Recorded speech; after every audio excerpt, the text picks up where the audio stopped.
Hello guys, and welcome to this flight flying an FW190A-8 on Combat Box. I haven't got the chat open on my mobile phone. Last weekend I was flying on Combat Box and I was having terrible technical difficulties. The stream kept on cutting out over and over again. I also had trouble getting onto the stream. So for the time being I'm not keeping my phone open with the chat visible, so I can't see the chat. So if you've written something in the chat, just be aware that I can't see it. I might check it later on. My concern is that the stream will drop, so I'm doing everything in my power to make sure that the stream doesn't cut out unexpectedly. Otherwise it will turn into a shit fight. And I'll be trying to connect to the stream like 20 times over and it'll just keep cutting out every 5 minutes. That was the nightmare that I experienced last weekend. Don't want that to happen again. I don't know why, probably to do with congestion, more people using the net on the weekend or something. I have no idea. But anyways, here we are. This is pretty much going to be my last flight in the FW190A-8. In terms of, like, I'll still fly it of course, but in terms of the block of flying that I've been doing, I've been focusing pretty intensely on this plane. This is pretty much the end of that. It's been about 2.5 weeks, I think.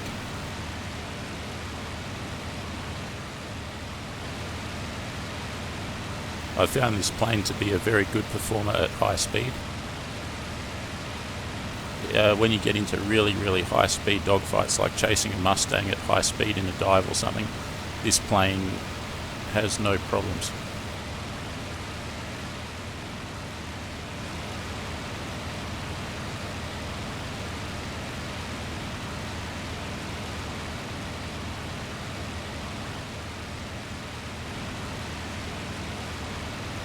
There's one problem, no, it's not a problem, it's something to be aware of when you're climbing out for a prolonged period of time, particularly at 85% power.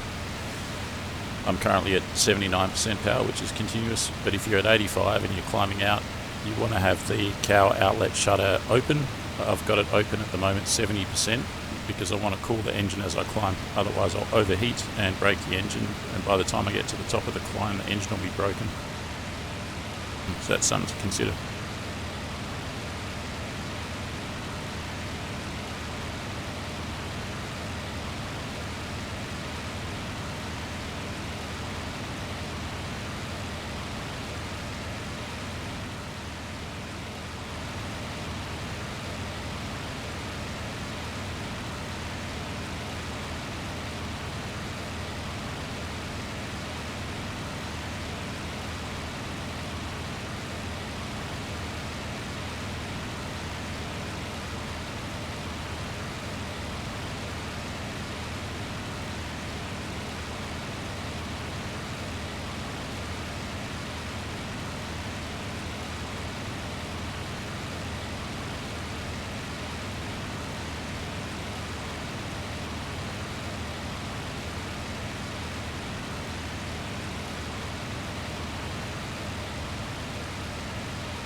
At the top of the climb, I should remember to close the cow flaps.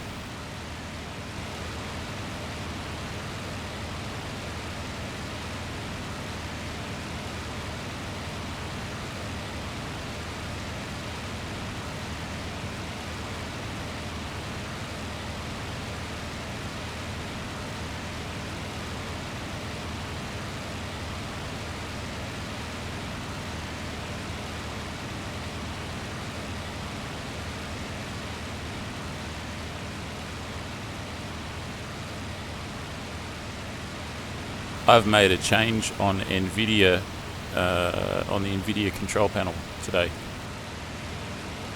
There's a sharpen option in the game, but I'm not talking about that sharpen. There's a sharpen option in NVIDIA control panel. Someone on the forum was saying that it's a new feature, and so it's like on a sliding scale, so I've turned it up to 100%.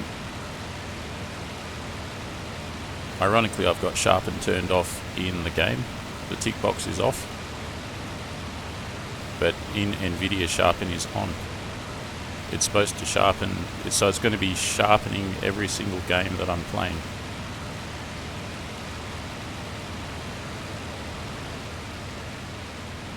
I don't know, these kind of differences, they're often pretty subtle. Looking at the terrain, and bear in mind that I'm flying at 1080 and I'm broadcasting to YouTube at 1080. Whereas my monitor's native resolution is 1440, that's what I'm used to. If I look at this in 1440, I'll probably get a better representation of any change. It seems to be crisper, sharper, the image.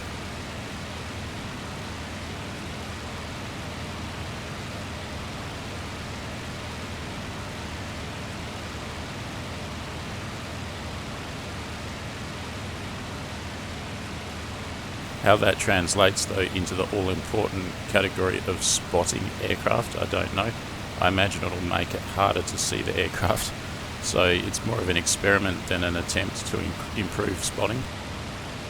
I don't usually tinker around with settings too much, but thought this one was worth a try, since it's apparently a new feature. That town looks pretty sharp, doesn't it?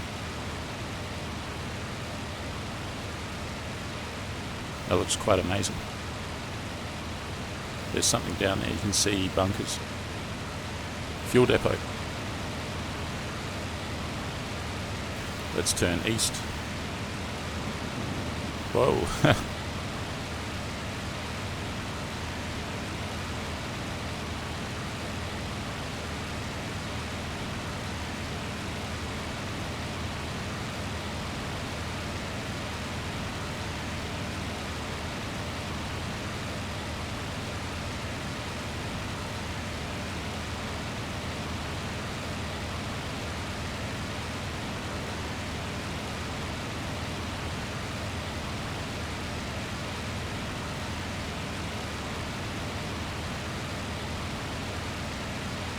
I think this is Duern, and I think those bunkers that I see there are the Panzers. Right here. And I'm heading here to the fuel depot.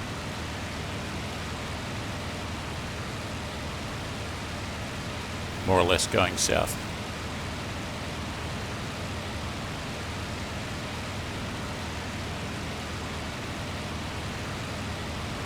That's where I'm headed there. Apparently there's an aircraft there. I won't waste too much time there. Often you get like a false positive, like an aircraft will be transiting that area. 1316.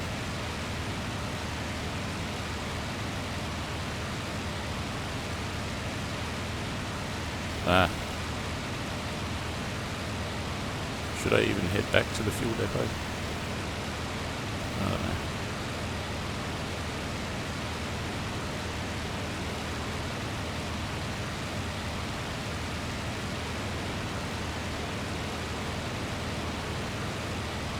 I rather think that after this I'll pretty much fly not a block of one aircraft per week or something, but I'll just be flying anything. There's a plane.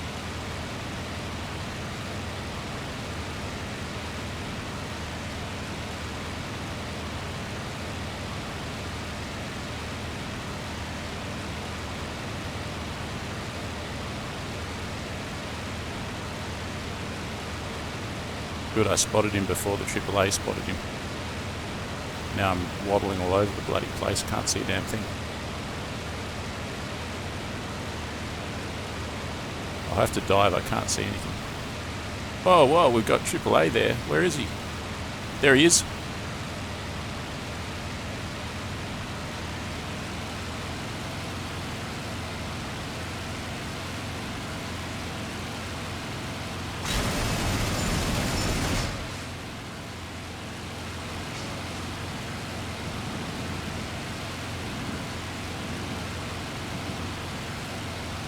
Come on, track IR, don't let me down.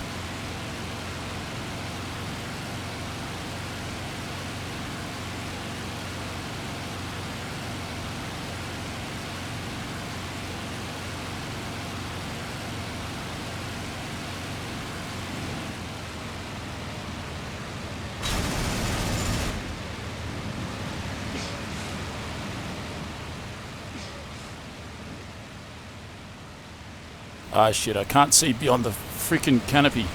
That's so stupid. Track IR kind of traps you beneath the canopy. You can't see it. And I've lost him. Ah! I feel like dropping an F-bomb. Hey, there he is, there he is. Ah! See that? I had him perfectly tracked, and then freaking track IR stuck me beneath the canopy as I was trying to look up, and then I just, as you saw, just totally lost him. Now he's got the upper hand. Thank you, track IR. Complete BS. Complete and utter BS.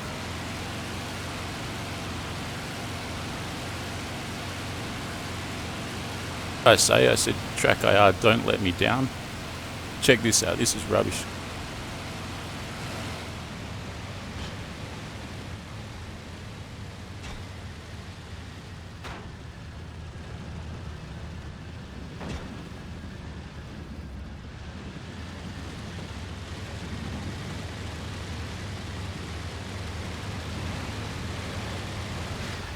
My engine fails.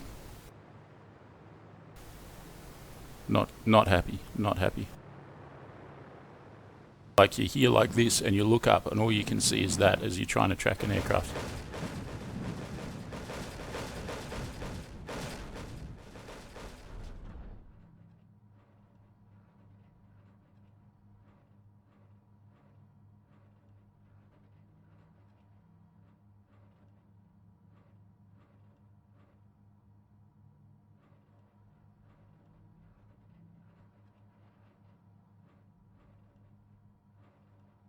Man. Total BS. I completely blame track IR for that. It always happens when you try and turn and you're following something and it gets stuck beneath this section of the canopy. And you can't move your gaze forward, you can't look over the dashboard forward more, so you can, basically this thing, no matter where you move your gaze, once you're under the dashboard like this, no matter where you move, you've got that freaking canopy stuck there, right where the aircraft is, and you cannot see beyond it. You have to literally do this, and then do this.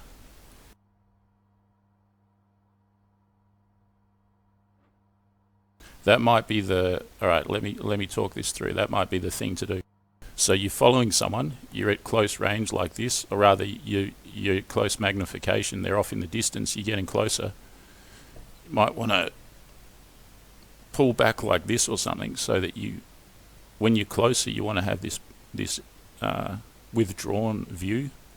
And when you're far off, obviously you need to see, so you want to be forward like this. As you get closer, move back and move back like this, and maybe you'll have a chance of seeing better. That's probably the way to do it.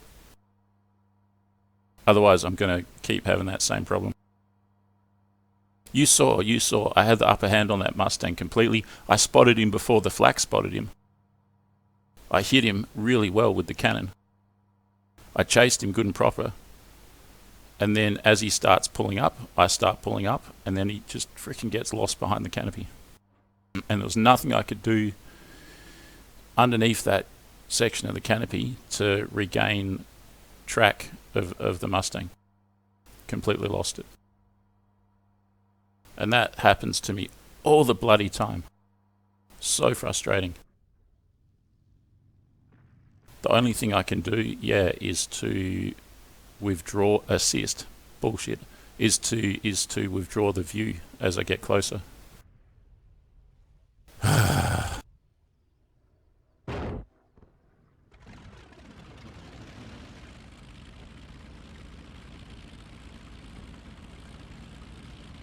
Everything that I did there was pretty well close to textbook, except for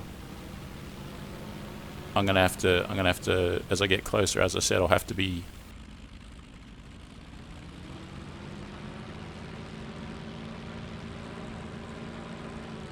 only in the default view, but actually zoomed out so that that would minimize the size of the canopy above. I could even...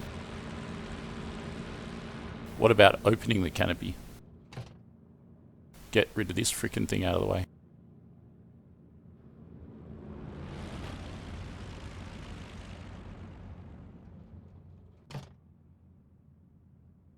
The feature is not actually very big, but somehow in this kind of scenario it can really get in the way.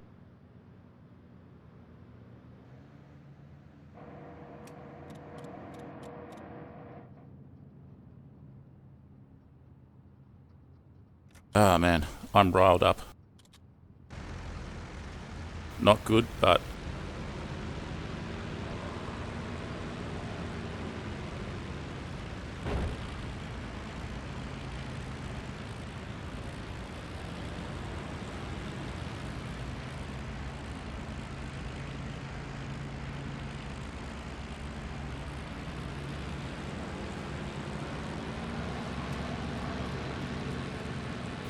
gentlemen, stay put if you wish. I'm going to grab a cup of coffee. I'll be back in a minute.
Alright guys, I'm back. Alright, so if I have to logic this out, if I have to come up with a solution,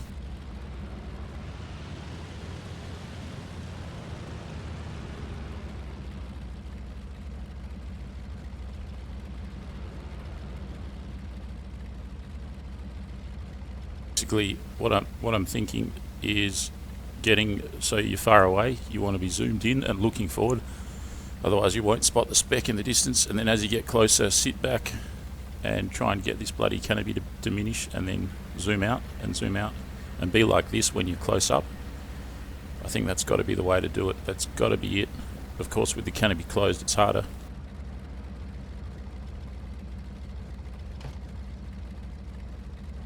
Alright, so I'm far away, I'm like this. As I get closer, I'll sit back, and this goes for any aircraft, particularly this plane though. I'll be like this. That's still too prevalent. I'll be like this, and that's, I can kind of maybe see around the canopy.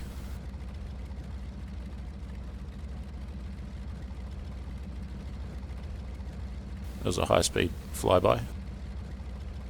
Huh. Alright, let's get out of here.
This is why it helps to have these kind of week, 2 week, 3 week long training blocks on particular aircraft, because even on this particular day, this last day, I'm still coming to grips with certain aspects that affect flying this plane effectively, such as integration of track IR and how to use it. There shouldn't need to be some kind of special way to use a tool like track IR. It should just work intuitively. But I'm finding, as I just outlined, that that's going to be necessary to remember to zoom out when I'm close into to an enemy. Even though like the seating position that I have here is not entirely natural, it's like it keeps on devolving as though you're sitting on the bottom of the cockpit. All in all, track IR is good and all. All in all, it's just encouraging me to look for something different and potentially more effective. HTC Vive comes to mind.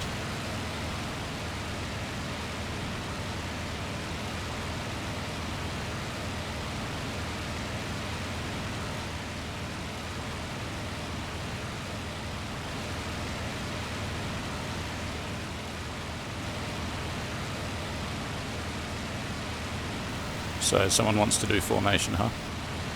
This guy better not crash into me, that's all I can say.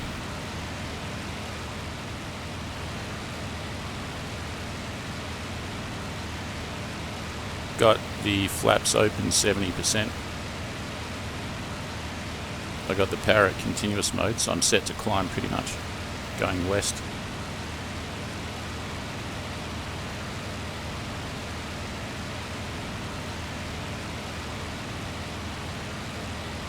Still smarting over that BS. I had that Mustang.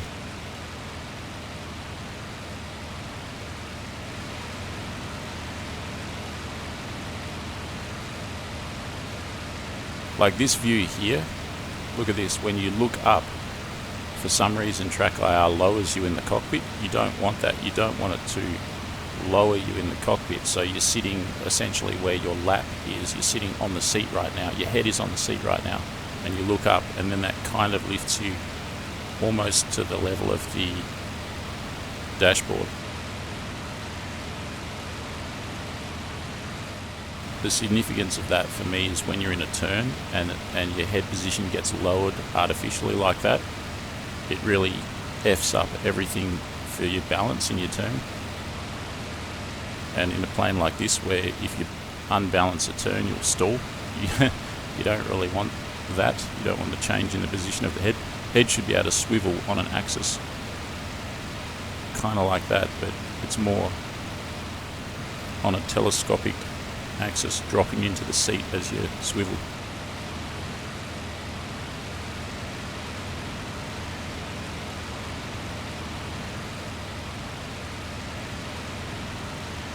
Even this ain't perfect, there's still a heck of a lot of...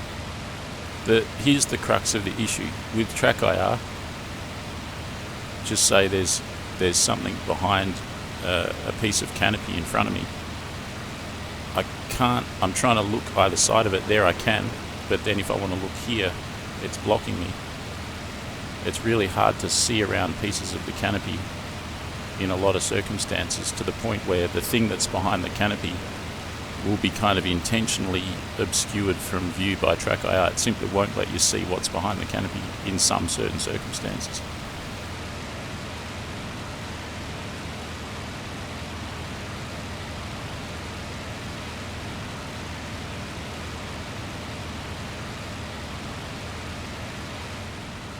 Right, excuse me, the munitions is under attack in the south, but I ain't going there. I'm going to keep going west. Essentially all the action's in the west, so I'm not going to muck around with these isolated areas that are far behind my lines. I'm going more towards the front and over the lines. Going to stay high, going to look for gunfire on the ground and then dive on it.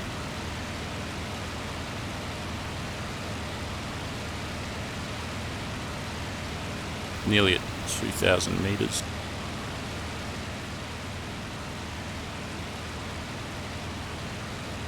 I spotted that aircraft pretty well. That Mustang. So I got a radar advice message saying that there was an aircraft at the fuel depot. I flew to the fuel depot. I located the aircraft, and then the AAA started shooting at it, and that made it easier to spot in a way. What I'm wondering is if the sharpen option in NVIDIA being turned up fully has assisted me to see that plane from a distance. I don't know, maybe it had no bearing. All of this stuff is subjective, it's not entirely objective, so you gotta kind of feel it out.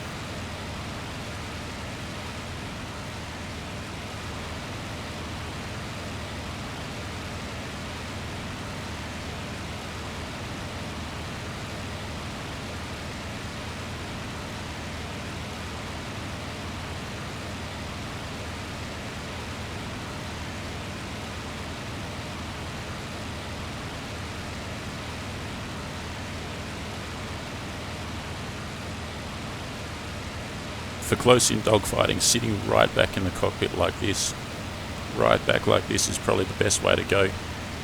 Can't even really use the crosshairs, but if you're that close that the enemy aircraft fills the screen, you probably don't need to. Alright, lesson learned, lesson learned. If I'm close in dogfighting, I've got to zoom out.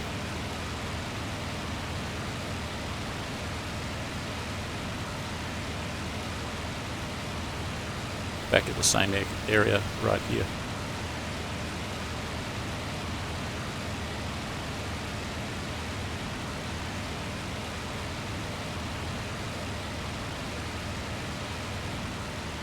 You don't want to be zoomed out most of the time is the thing. It distorts your view.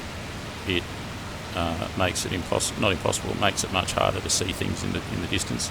If you're zoomed right in, you can see things in the distance much sooner. Factories 920, that ain't here.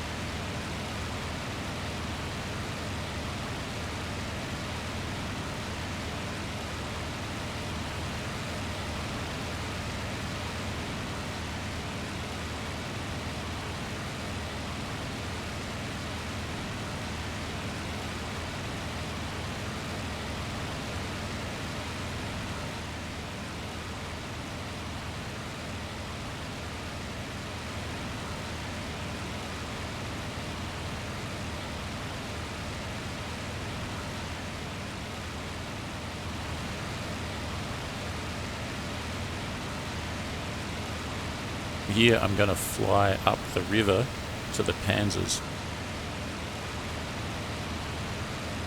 Right now the map is still in the position it was when I left. Right now I'm at the fuel depot. I'm going to fly up the river to this town here of Venray with the Panzers.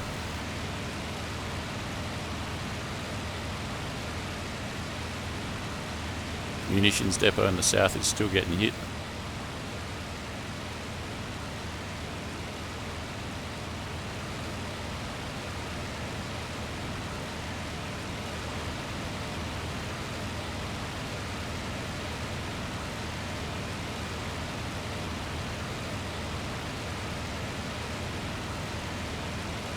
Stream seems to be stable, doesn't seem to be having problems or cutting or anything. At the conclusion of this flight, I'll open my phone and check the chat. FYI. 21st Panzer's destroyed. Alright, that's somewhere, but I'm after these ones, the 10th.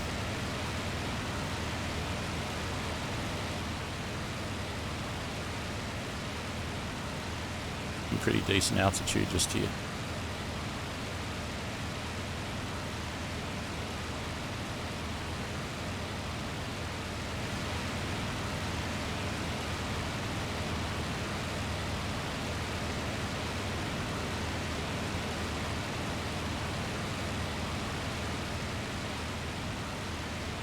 Imagine if you were flying along and you saw a UFO. I honestly think that if you're in a B-17 in 45 and you saw a 163 or a salamander or something, you'd pretty much think that.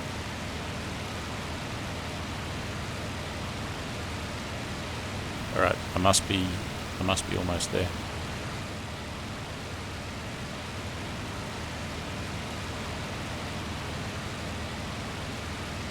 $13.16, that's here, isn't it? No, it's not. It's close though.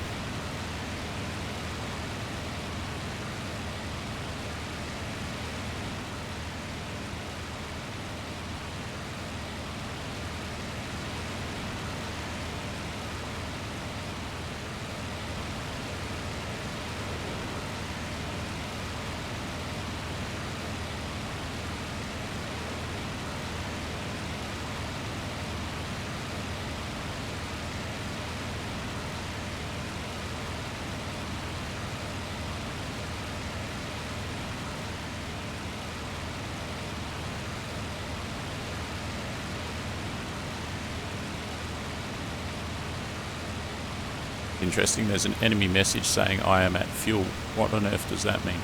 I wonder if he's at the fuel depot. 1412, that's in the north.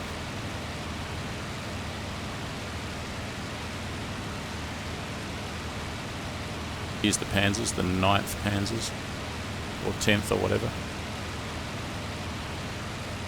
Basically bunkers with a few tanks. 10th.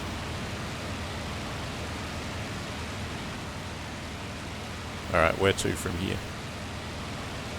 Probably to 1316, I think.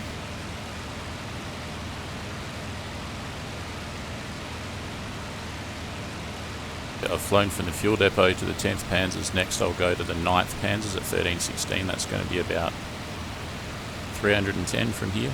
It's got a distinctive runway and a town. What is that town on the distance there? That must be Douern. Anyways, I want 310. Currently heading west.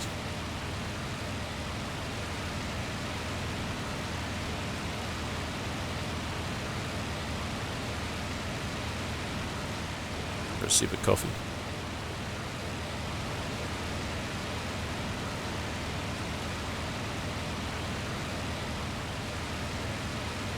Hope you guys are enjoying your weekend.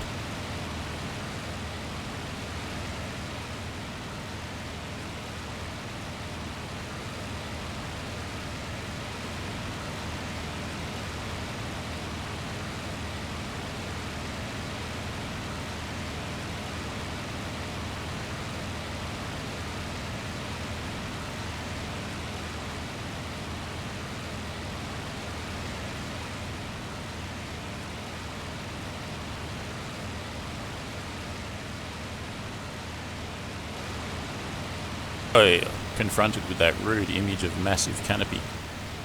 So this is all looking good, and then wow.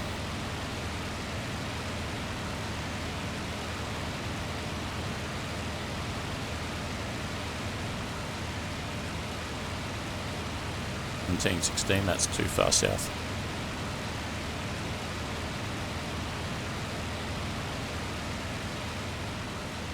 Let me just see if I can see. Yep, there's the distinctive runway. There's the town.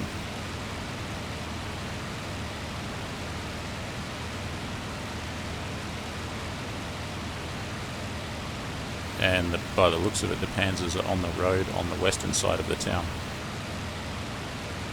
So no dramas there. I'll just wait for a status message and then go and investigate the nearest area, be it behind me, back at the 10th Panzers, or back at the fuel depot, or in front of me.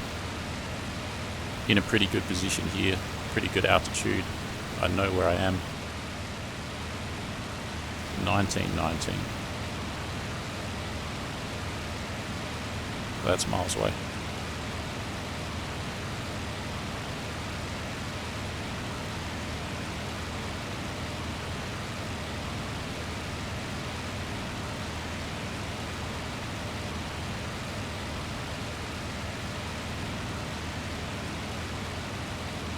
But I'm right over the top of the airfield and the town where the Panzers are.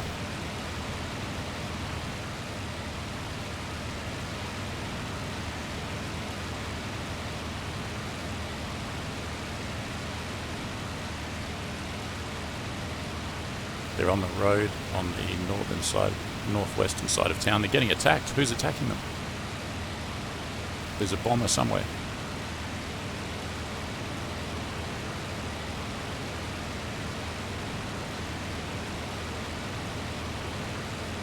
So, where? They're getting bloody attacked, and then... What the heck, man? That could have been level bombing. There was 2 bombs, maybe a Tempest.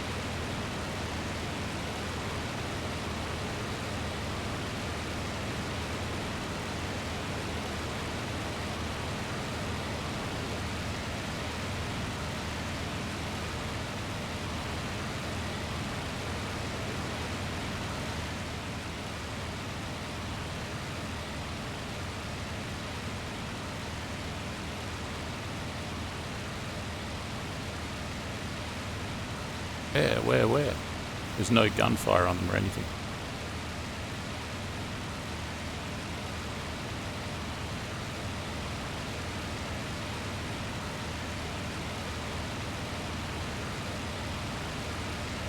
Unless I can see them, I can't shoot them.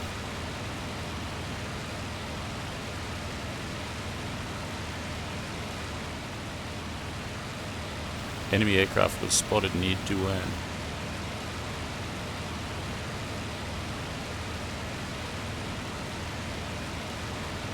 I'm going to shut my cow flap.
Ninth Panzers, 1316, enemy aircraft spotted. Well, that's exactly where I am right now. I'm directly above them, looking down. You're looking down, we're looking down. Where the frick is the aircraft?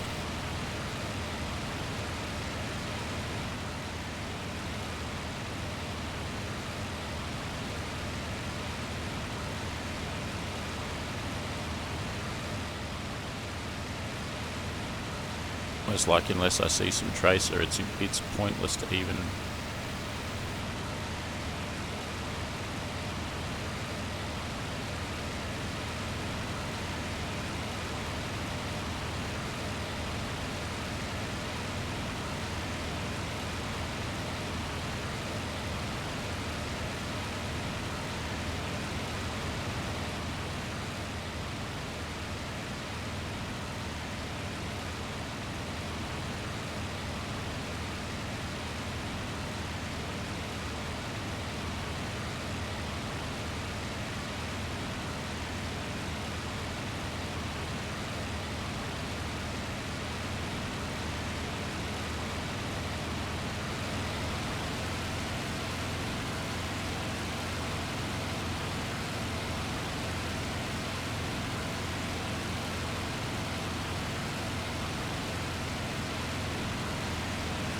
I've got visual, zoom in, and then later on zoom out. This will probably be a high-speed boom and zoom this one.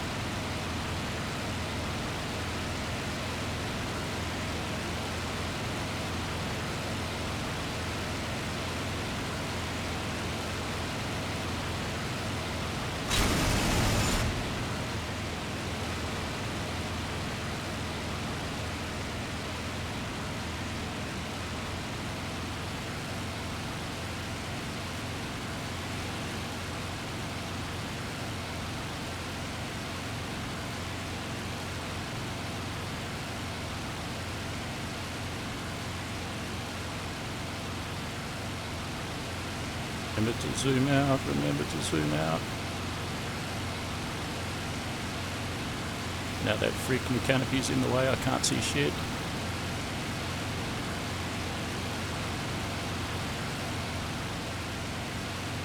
Waste of time.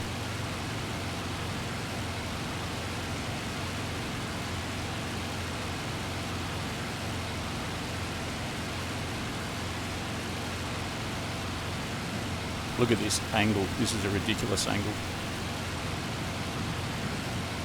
And I've lost the aircraft.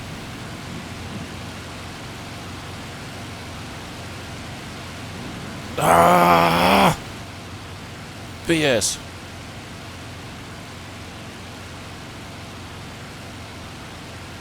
Cannot get a freaking shot on him. Now I don't have an altitude advantage. Look at this canopy image, it's ridiculous. Lost him. Totally lost him. Where? Complete BS. Ugh.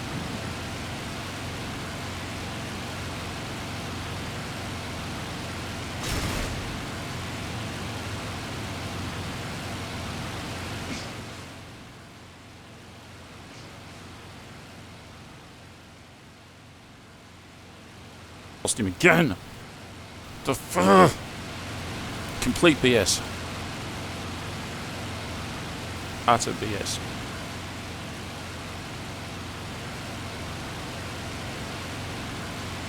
On me. So I've completely lost my advantage.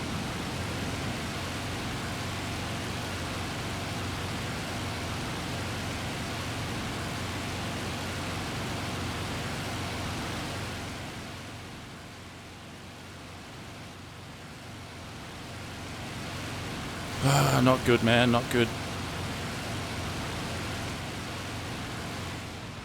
Just cut the power. Cut the freaking power.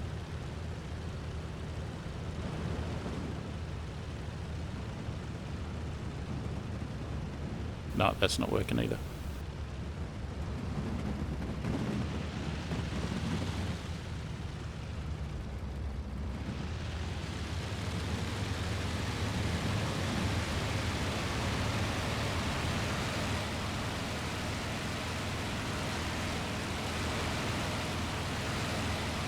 So my main problem here is getting, is like tracking and keeping a good turn.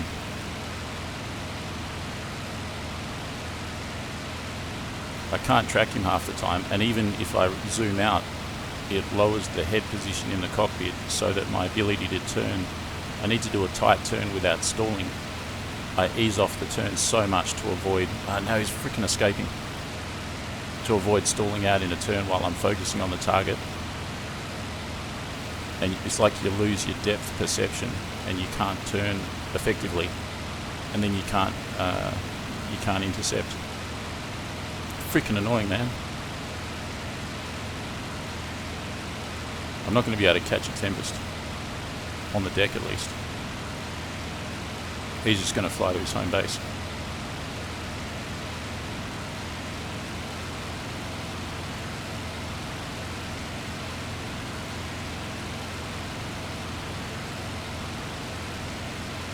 So annoying, man.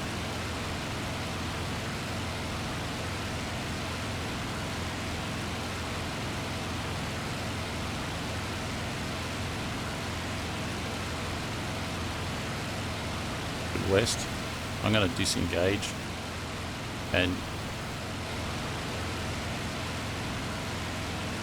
use all this power instead of trying to futile chase a Tempest. I'm going to use the power to climb, get some altitude, get some safety, try and reassess.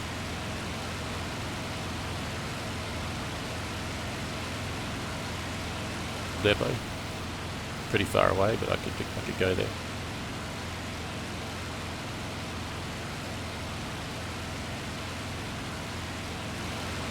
Going roughly east now. Climbing with boost and high power. I'm going to have to reduce that soon. Give it another minute or two.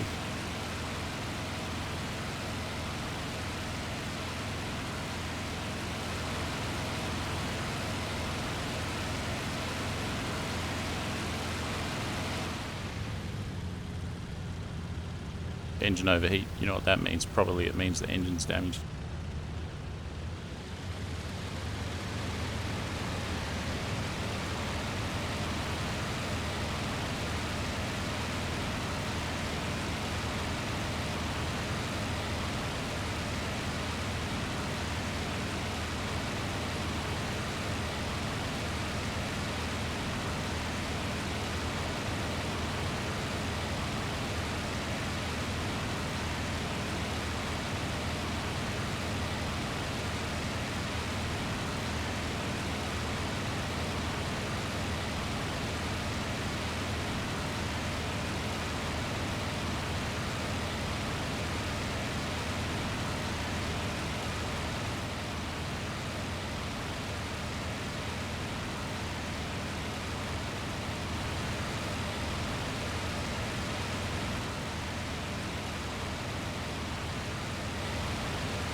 The cowl flaps open 80% as I do now, but still the engine overheated, climbing with boost and with 86% power. Almost back at the cloud base, heading roughly east. Fuel depot is probably where I'm going.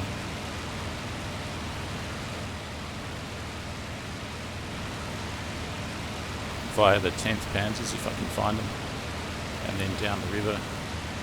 Some of the 13th Panzers here.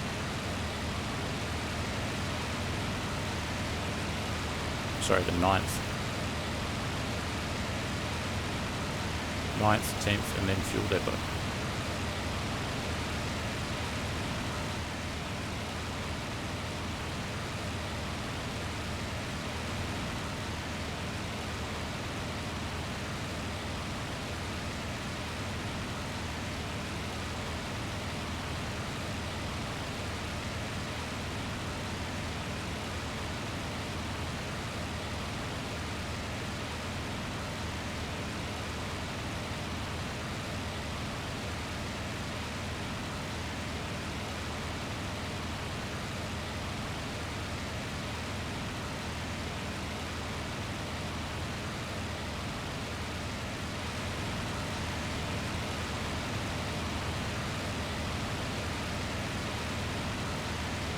You see how there was a couple of turnarounds in that dogfight where when I'd basically come face to face with the Tempest, I wasn't quite able to raise my nose enough to get a shot. That's because in the turn, while I was tracking the Tempest and turning, I was not able to do a very tight turn. I had to keep the turn ultra loose, and because of that, I actually missed the Tempest. So there's like a cause and effect there. And I can get a tighter turn by basically not focusing on the tempest and adjusting my view to like a more standard view like this, comparing to the horizon. Then I can get a tighter turn going on, but then I lose track of the tempest. So it's this kind of catch-22 situation.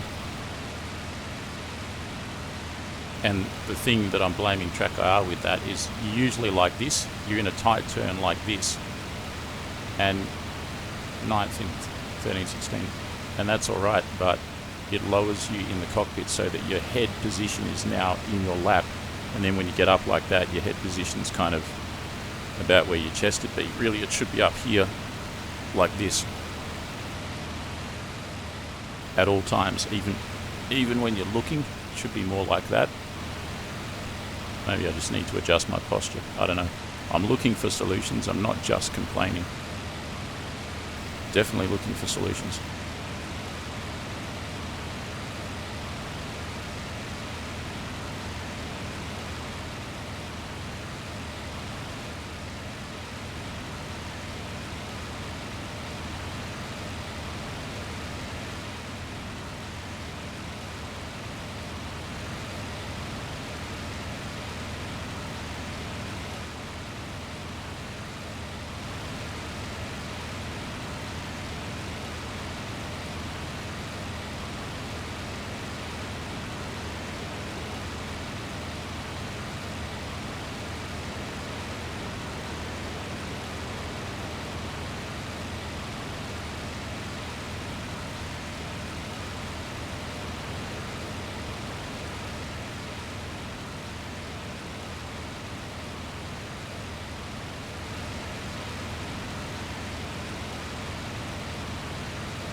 Panzers are under attack.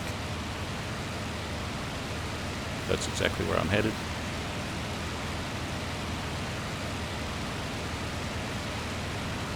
Gonna give up my precious altitude just yet.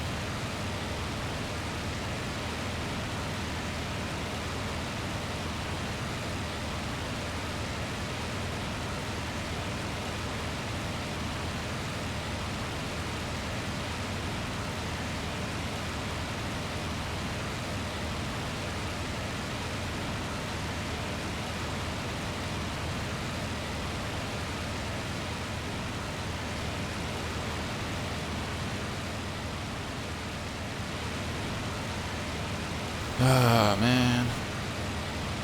Yeah, under attack, as in not under attack. Where's the attack? Do you see an attack? My altitude's pretty low. I need to increase.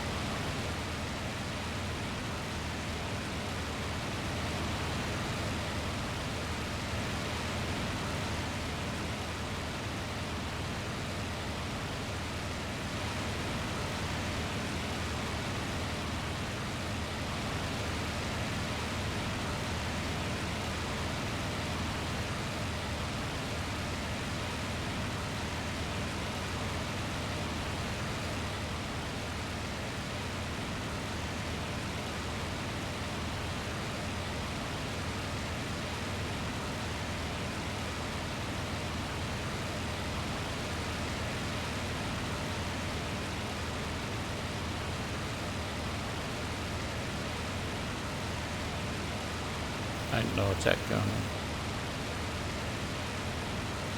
When you get that message under attack, what it means actually is it means that within probably a 4 kilometer radius there's an aircraft of the enemy.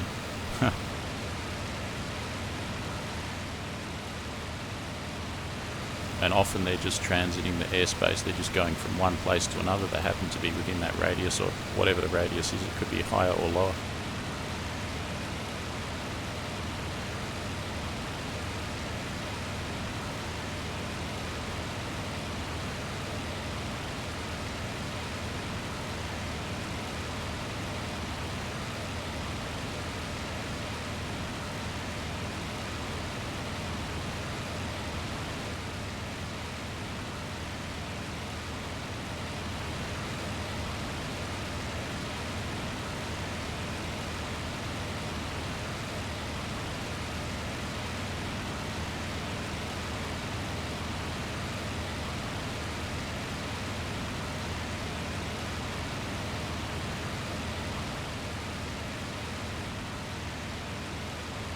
I'm tempted to just go and bloody snipe an enemy airbase.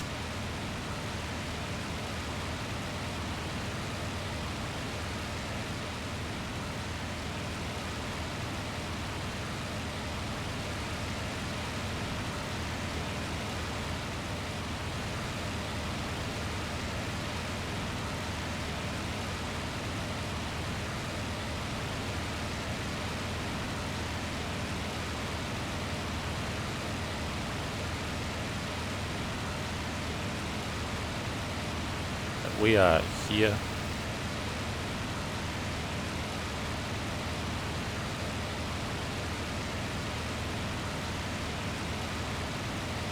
I'm going to go 250 towards here.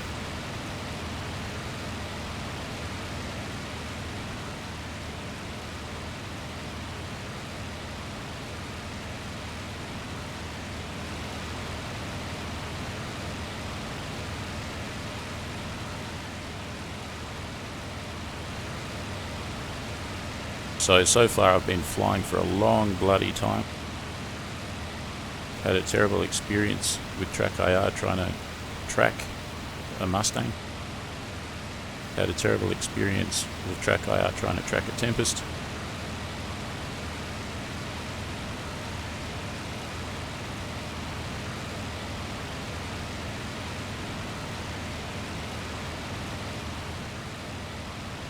My seating position in real life is quite reclined. Maybe I'll adjust it so it's upright.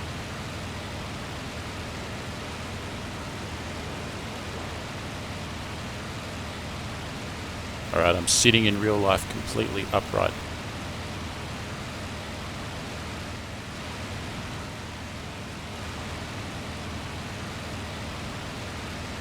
Now I've adjusted to the default view.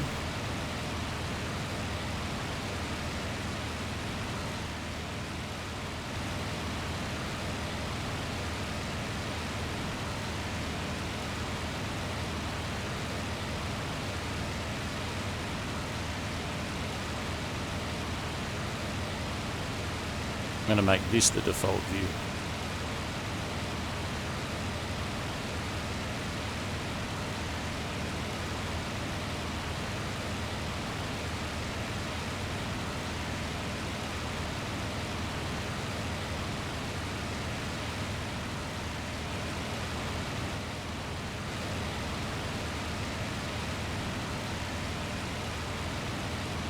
Pretty spaz.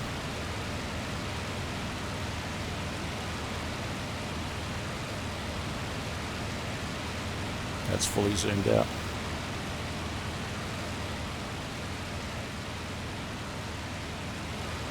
Still sitting way too far forward, should be sort of further back like that.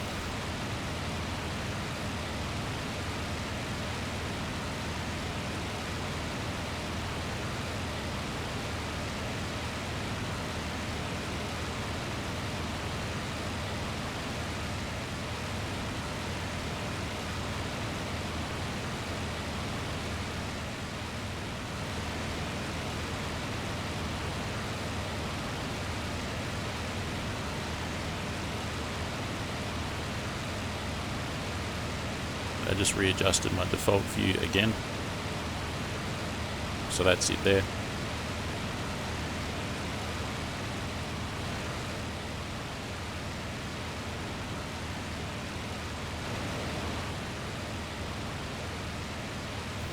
I can't bloody look behind me. Only just, with the greatest of effort, twisting and contorting on the chair, I can kind of look behind me. This is kind of bullshit.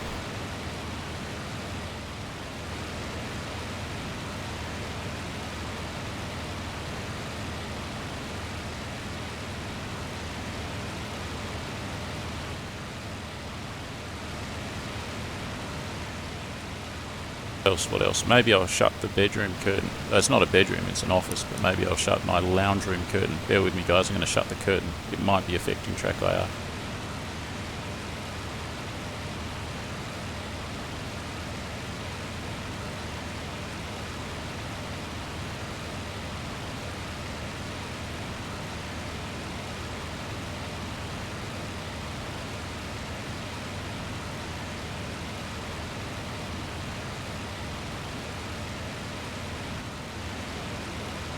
But here I am, ensconced in complete darkness in the middle of the day.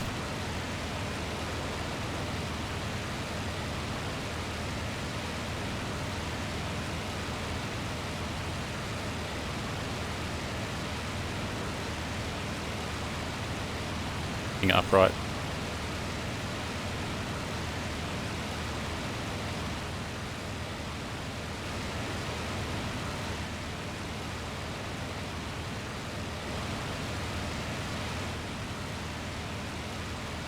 It's kind of BS.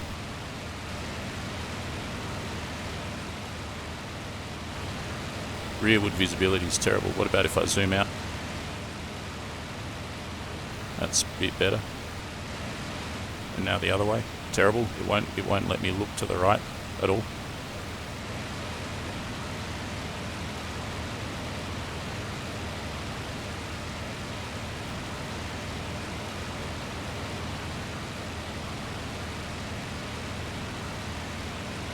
There's an airfield down there.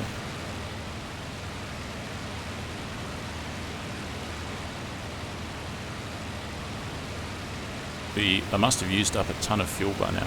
Look at this, I'm back sitting in the position that's kind of like, it looks like my eye level is below the dashboard. What is that, huh? Is that an enemy airfield?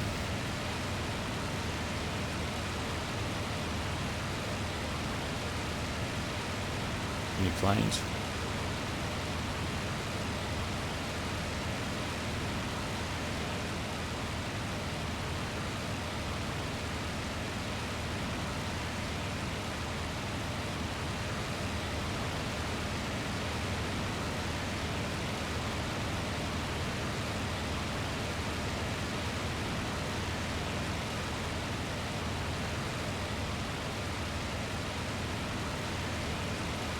Some kind of a rule in combat box that you're not allowed to shoot aircraft on the ground.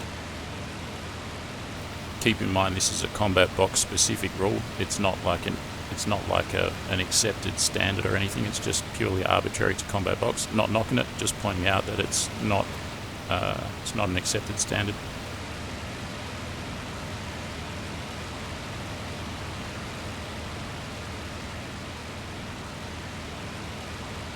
For example, on Wings of Liberty, you're certainly allowed to shoot aircraft on the ground at the enemy's airfield, but you kind of don't want to. It's kind of suicidal, because as soon as you get within a kilometre of an enemy's airfield, the flak is going to start shooting at you and you're going to be dead, which is a fairly realistic kind of a thing.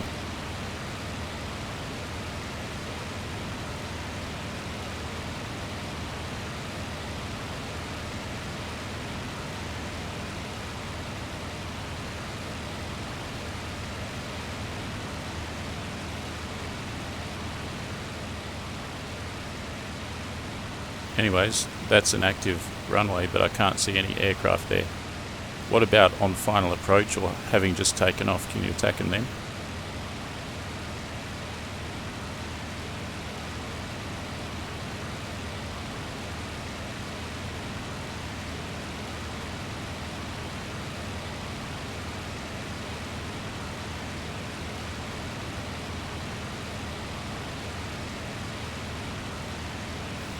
I reckon Combat Box doesn't quite have the same flak presence as Wings of Liberty.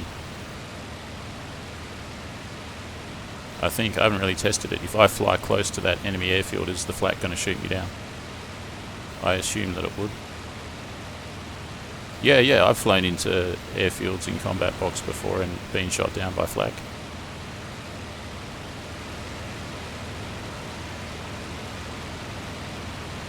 Here I'm going to head 90.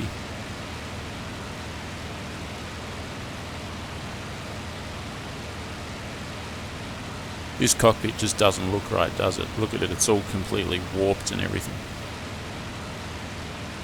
Go into default view and you completely kind of lose your peripheral vision.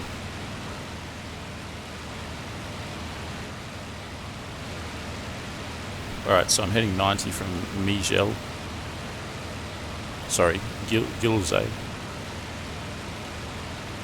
Gilzay and Tilburg.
I'm looking at Eindhoven.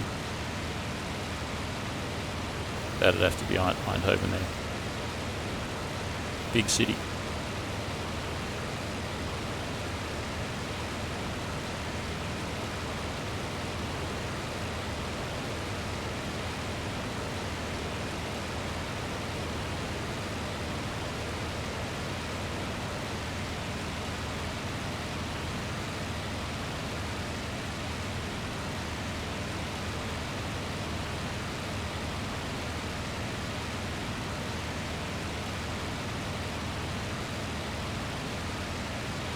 Eindhoven, I'm going to go north, maybe 10 degrees to Vegel, and then to the 9th SS Panzers at Voco.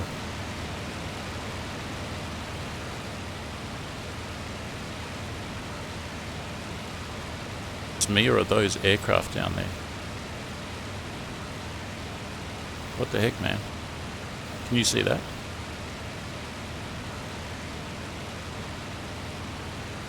I'm tempted to investigate that.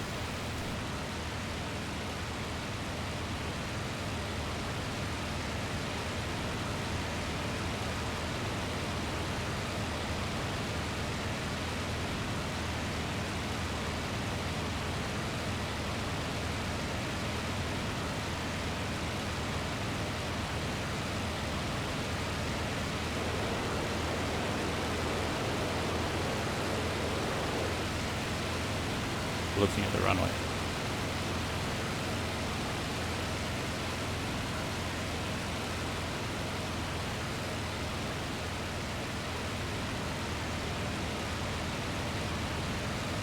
There, look at that.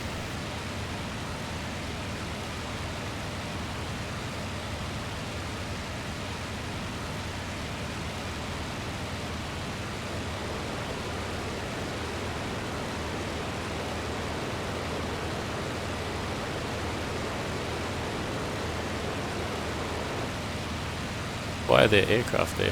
What are they, PE-2s? B-25s. B-25.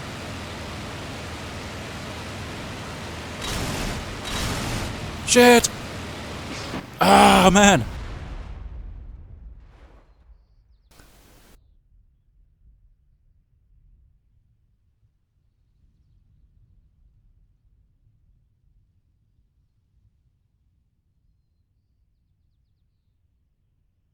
Welcome to live streaming. Let's check the chat, huh?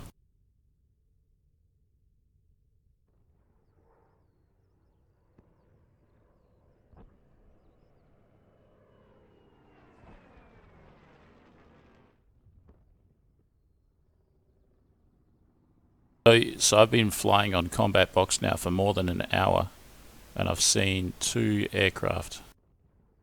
That's fucked.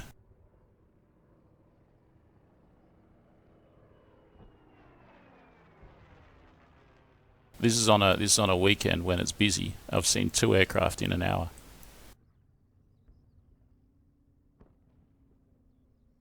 And when I do see one, I'm looking at it and then I lose sight of it because of track IR. Maximum frustration.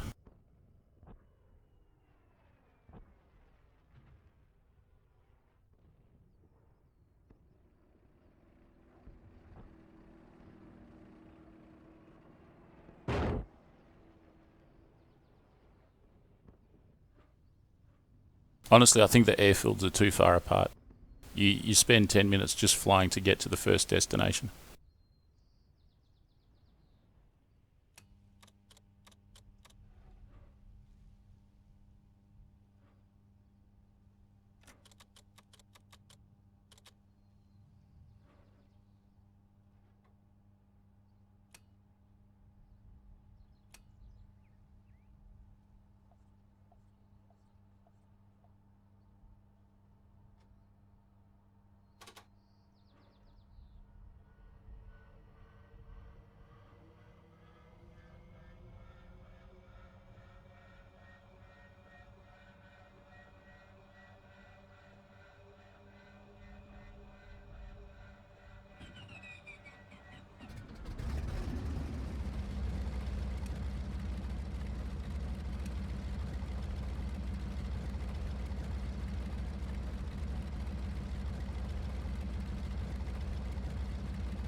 Angry frog in a flying microwave.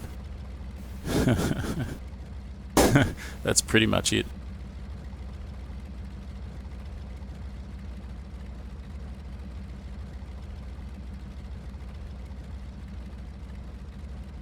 Is over, come back home. There's a war. FW190 look beautiful. You must like the A8, why not the D9? I perceive that the D9 is more capable, so I want to fly the less capable plane. I don't think it's less capable, but that's how I perceive it.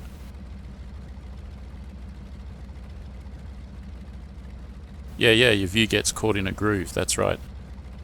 That tracker can't get out of exactly. Looking for an answer to, yeah. With their 14. Yeah, it's in all aircraft to one degree or another.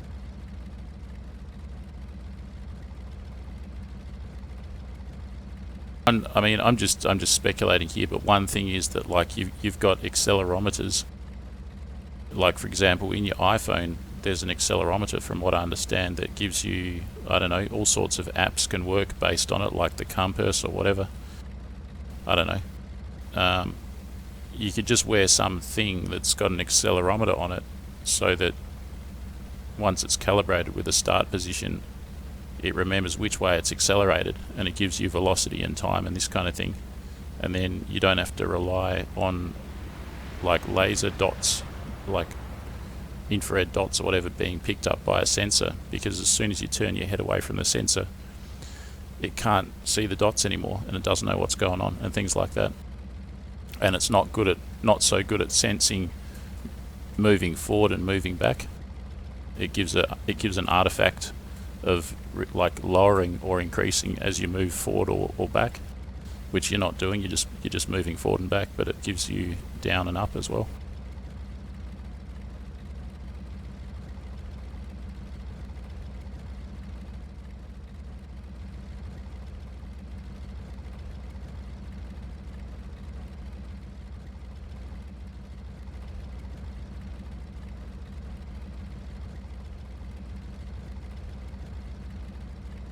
I've got the chat open.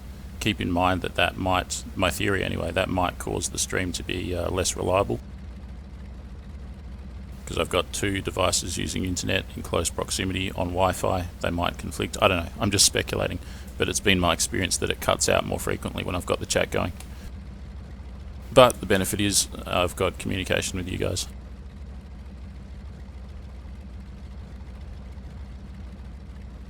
That one there is an A5, I believe, with that big bomb there. I think it's a 500 kilo.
The real frustrating thing is right at the critical moment when you're close in on the tail of a Mustang and you're in a high G maneuver and you have to keep linear laminar flow, nice smooth movements. Track IR at that particular moment completely spazzes out quite often, and I get tempted to start swearing and pick up the computer and throw it across the room. That's the kind of situation, like it's at the most critical moment that you need it to be reliable. I don't need it to be reliable right now, I'm just cruising across the countryside, but at that critical moment that I just outlined, that's when it takes a dump on you. That's when it just drops its bundle. That's when it becomes completely unreliable, and that's when you need it the most, and that's what causes frustration.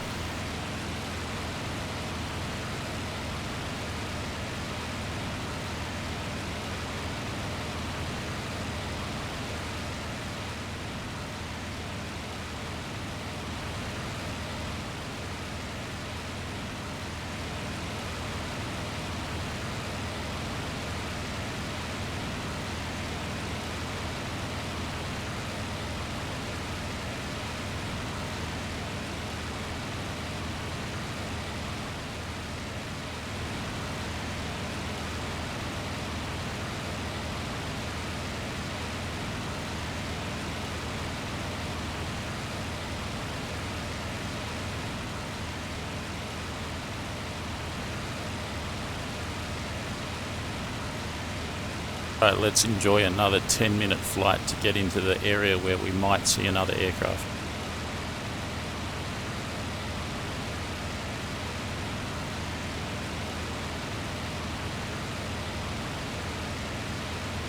This is the entire Bodenplatte map. In my opinion, the distance between this airfield and this airfield, or this one, is too great. That represents about, I don't actually know, probably about 15 minutes of flying in one direction. If you've got 500 aircraft in this area, that 15 minutes is justified, but you don't. On the best of times, you've got 84. I think that this is fine, but I think the airfield should be moved like 50% closer each. Most of my time on this map, I just spend what we're doing right now, just flying around, waiting to get somewhere. Like I said, yeah, it's fine if there's 500 aircraft in this area, but there's not. There's 20 or 30.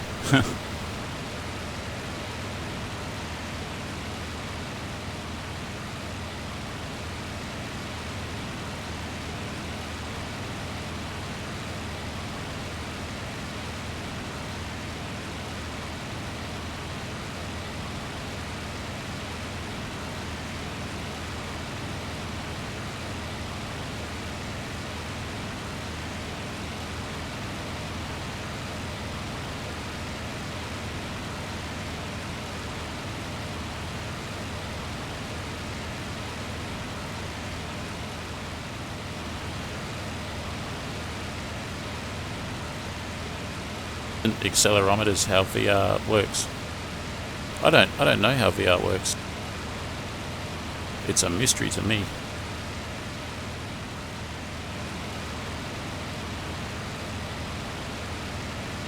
I mean, it's a good idea, so I assume that they would have at least thought of it, if not incorporated it.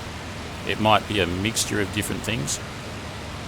The ultimate accelerometer is called a ring laser gyro, which is what they use in inertial navigation systems in airliners. But a ring laser gyro is going to be the size of your refrigerator, including all of its cooling systems or whatever, and you can't really wear it on your head, so to speak.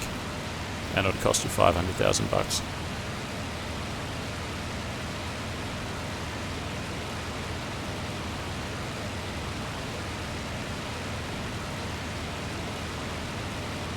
That is the fuel depot.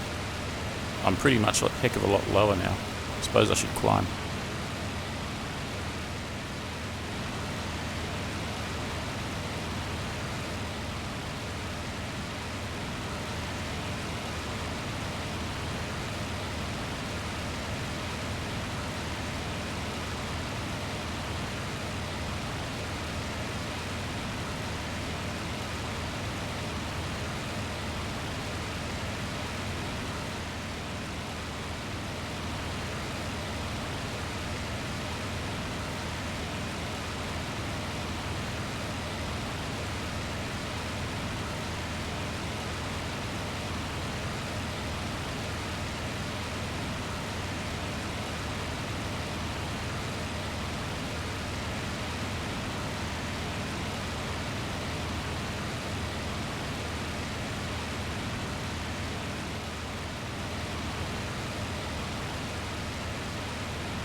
Here's the situation. We're at the fuel depot right here. We're going west. We're about right here. I can see Boning Hard is under attack. That's probably pretty transitory. Where do I go from here? I have no idea. Maybe just the same deal again. Follow the river up to the Panzers. Follow the river up and then go across to these 9th Panzers.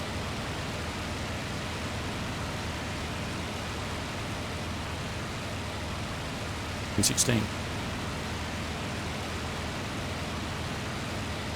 That's there, an aircraft spotted there. Doesn't mean much though.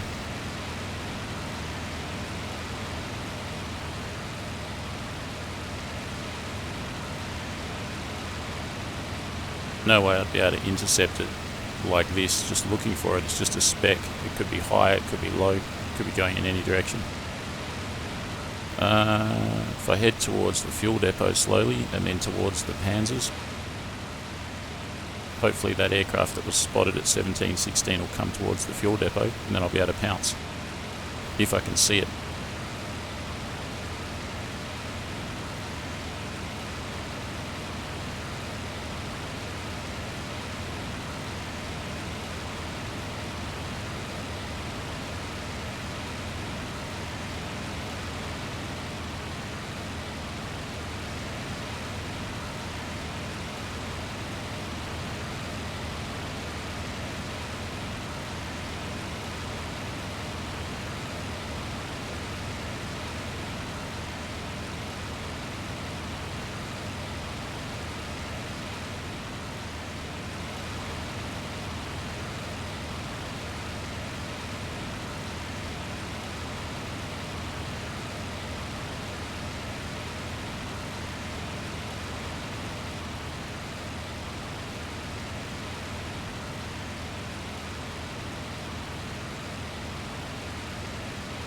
It's crazy. It's basically like looking for a needle in a haystack.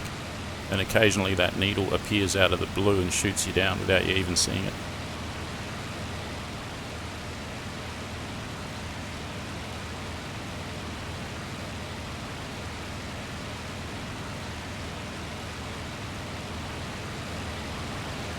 The aircraft spotted at the 1316.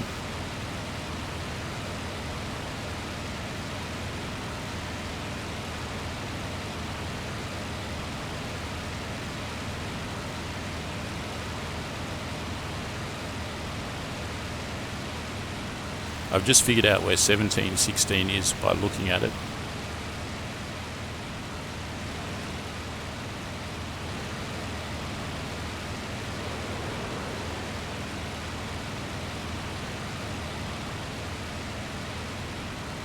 At least I did, now I've lost it. Doesn't matter. It's back there.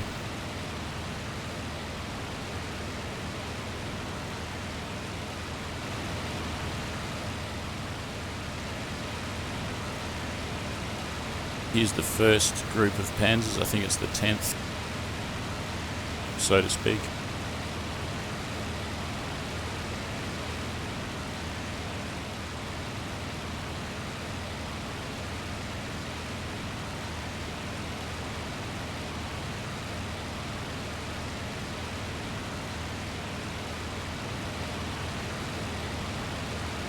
Spotted near the fuel depot.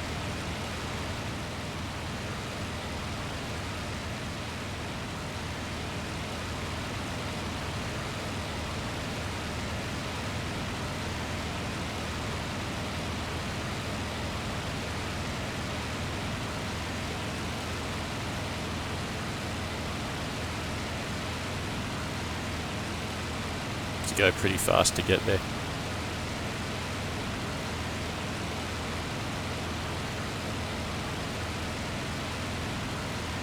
And spotted near the fuel depot, big deal. Could be high, could be low, could be anywhere. And again, it's a catch-22. If I descend, I'll have a better chance of seeing it against the horizon. But if I descend, I lose my altitude energy advantage. Catch-22.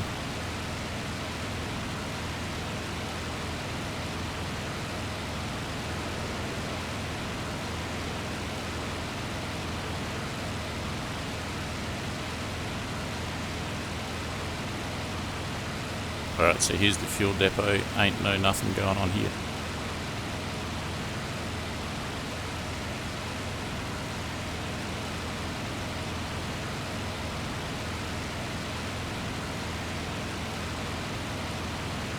You see that? I saw the flak firing.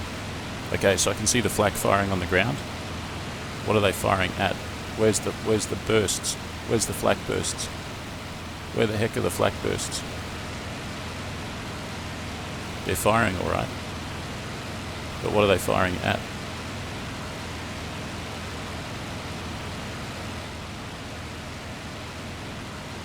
There, there's two. There's two. There's three. There they are. Spitfire. Spitfire.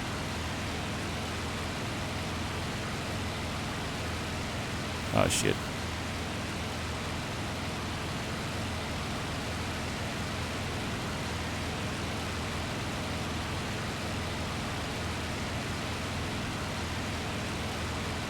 No, not.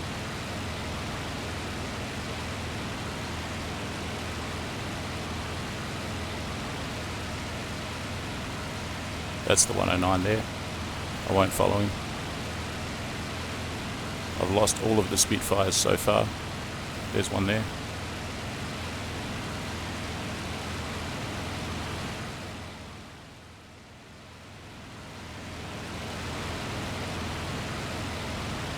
Could be coming head to head.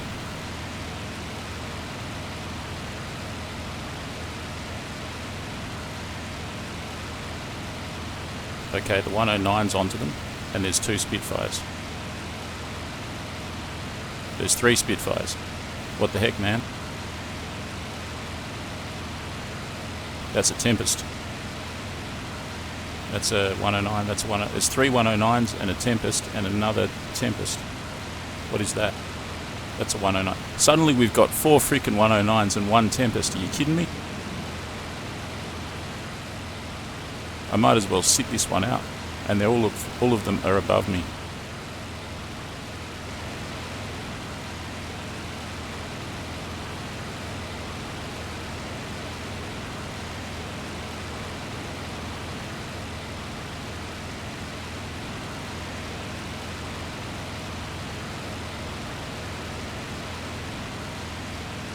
It looks like the Tempest has lost a wing.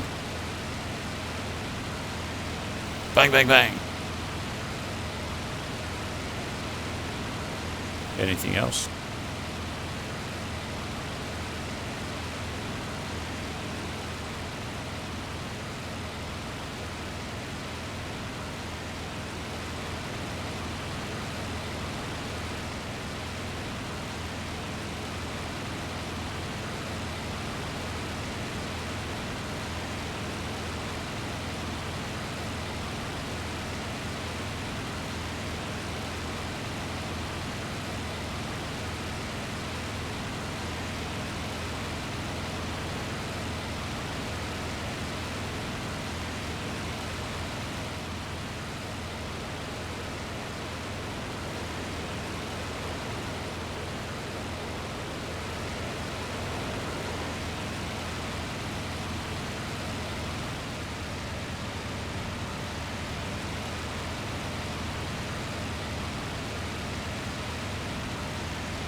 Let's forget about that. Let's keep going west. Didn't fire a single damn shot. I get the feeling I was the first one there. And another aircraft at 1716 probably on its way. This time I'll keep my altitude, wait for something to eventuate. I might even head towards 1716. So I know where it is now on the ground.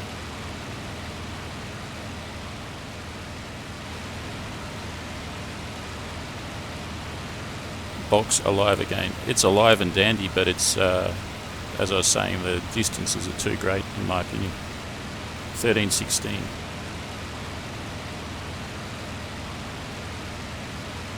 It's too far away.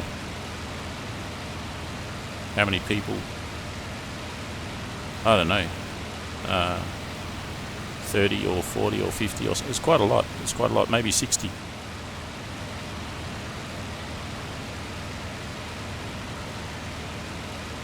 You'll get online and see if we can get lost in the canopy together. There's only enough room in this canopy for one frog.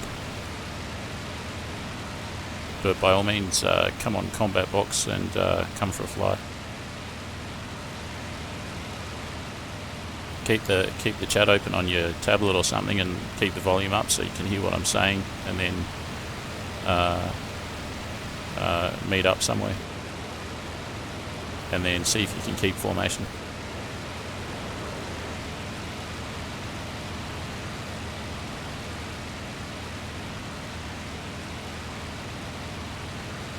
Probably got about 60-70% fuel. I haven't fired a shot.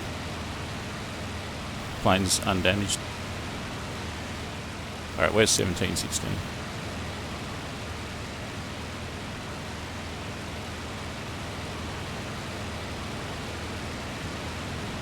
A massive canal in the distance. I believe that's it there. That I'm pointing at it now.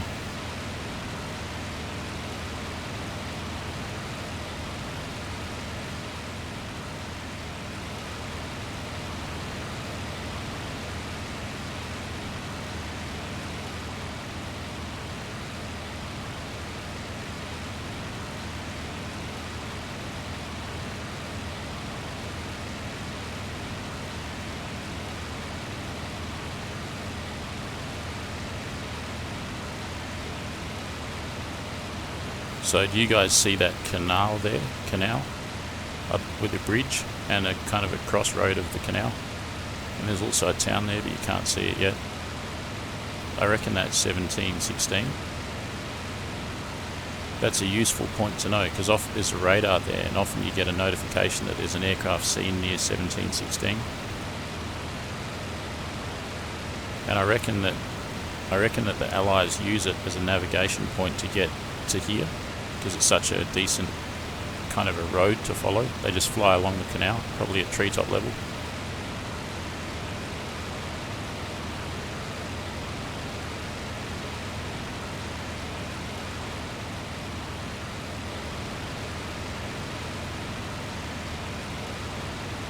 Fuel depot.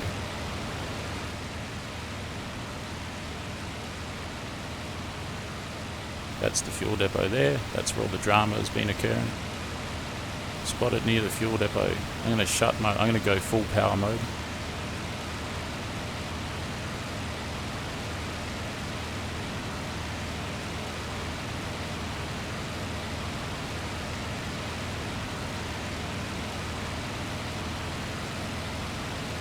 Engage. Cow flaps are shut.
Tempest.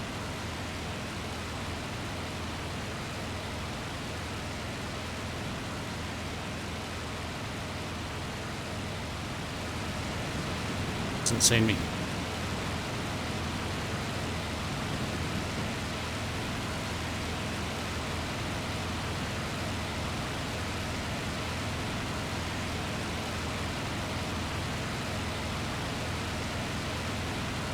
That's a JU88. Where the heck did the Tempest go?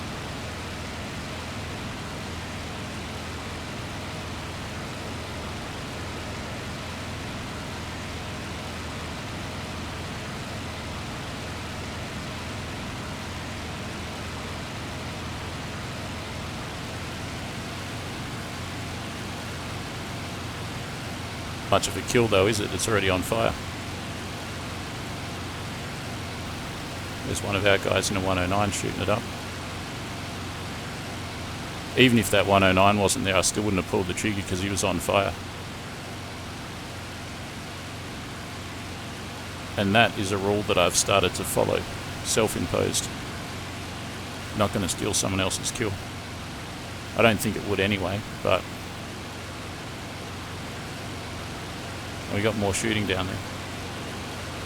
I saw shooting. Get this freaking canopy out of my way. Yeah, I can see shooting. What the heck, man?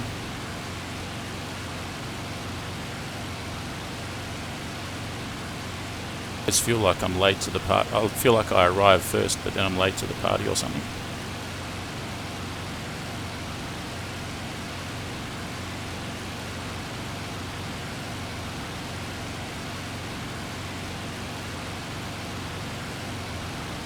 It's a 109. What about that aircraft with its lights on?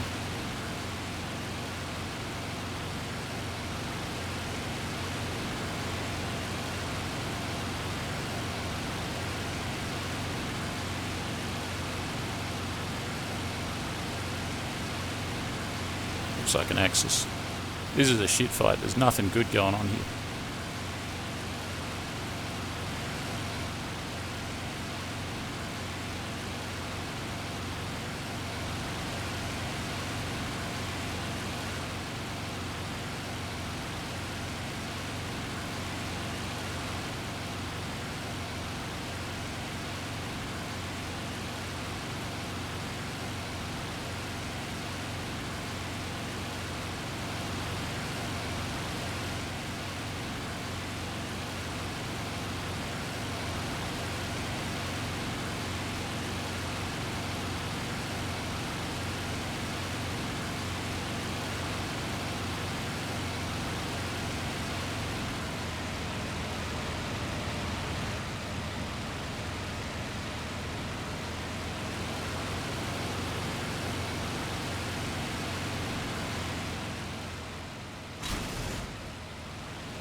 Plane, huh? I don't know about that.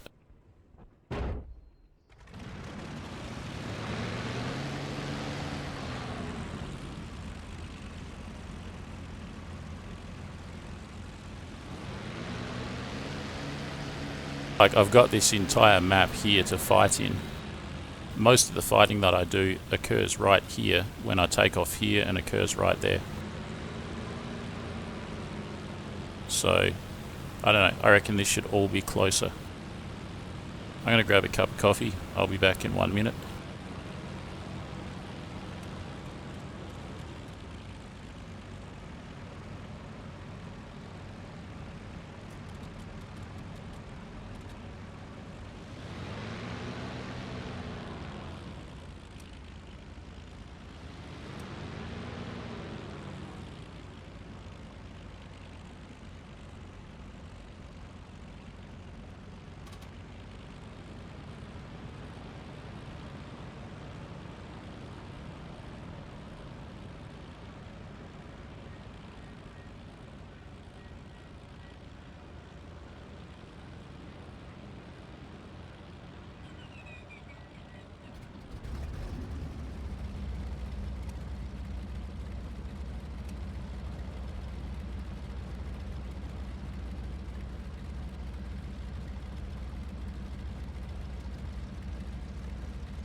Bloody hell, man.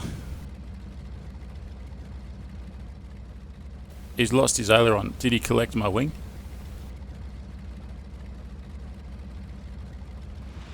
None of these guys can taxi.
So there's more action at the fuel depot. Looks like that's where I'm going.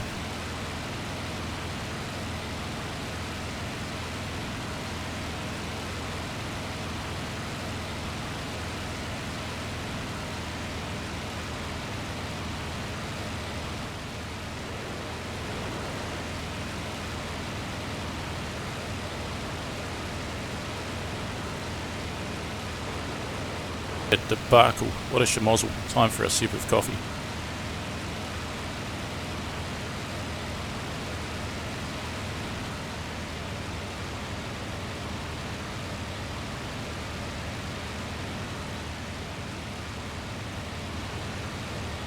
Oh, give me a break. Round will finish in 10 minutes. The whole session's been complete bullshit.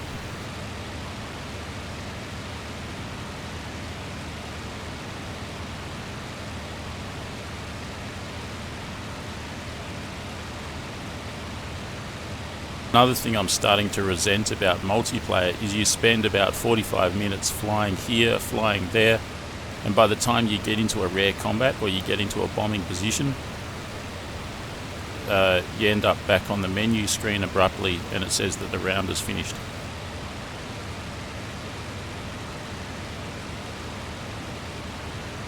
I declare that in multiplayer there's altogether too much mucking around and not enough combat.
Why not juice it up with bots? Nah, I've tried playing on servers like that before and they're totally a waste of time, in my opinion. I really hate playing against bots like AI aircraft on multiplayer servers.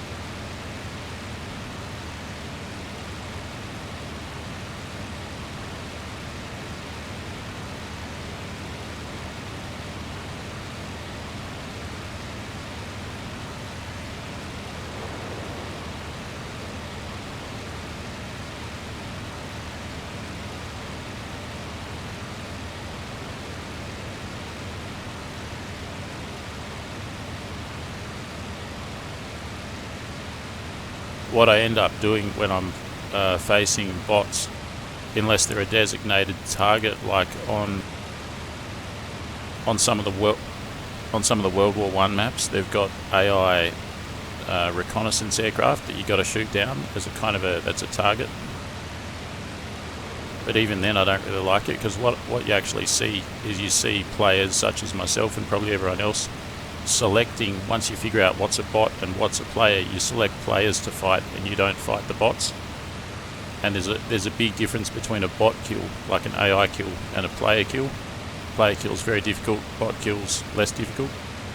So you try and get into combat with players and avoid combating the AI aircraft, because there's no challenge in it. At least this is for me after about 2.5 years of doing this. Do you know what I mean? So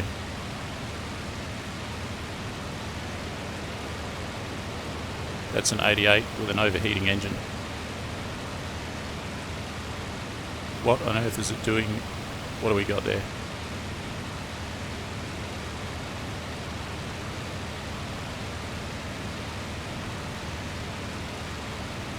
.109.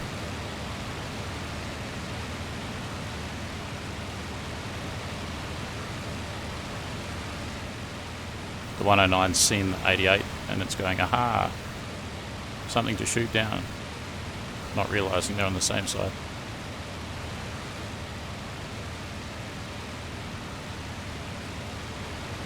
The only reason I saw those two planes is because they were silhouetted against the skyline.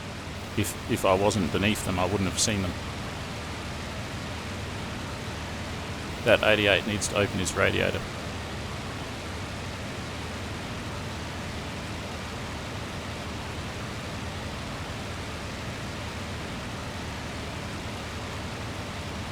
How long he's going to last like that. He's got both of his engines overheated. 5 minutes left in the round. He might be doing it on purpose. He might be running his engines at full power with the radiator shut because he knows there's 5 minutes left. See, that's the thing. I could get on the chat and tell him, "Oi, 88, open your radiators," but he might actually be doing that on purpose, you see, which is not a sign of being a noob. It's a sign of being a veteran. At face value, not everything is as it seems, potentially.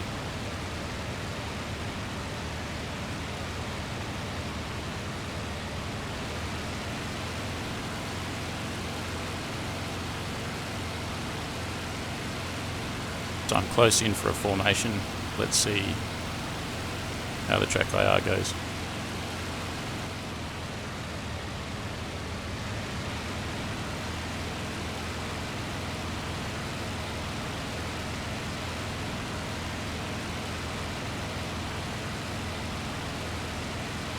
Someone says they hate when they're in the garage and there's 5 minutes left. What's the point? Yeah, exactly. You've got to spend 10 minutes trying to cover distances to get anywhere meaningful. You got to spend a couple of minutes to take off. Alright, I got to turn around. Sayonara, JU88.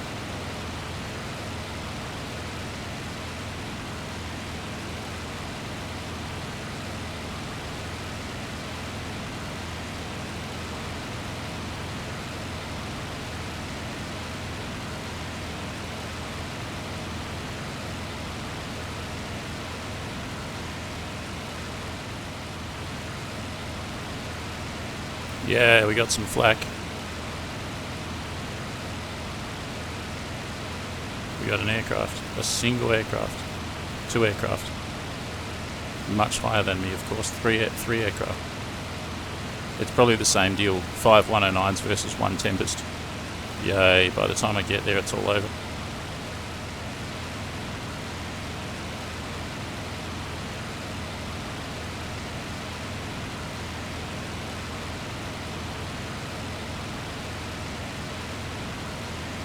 One's crashed out.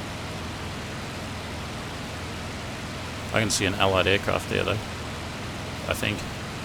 Let's just keep below him on the horizon so I don't lose him. Someone's shooting at him. Totally lost him in that smoke now.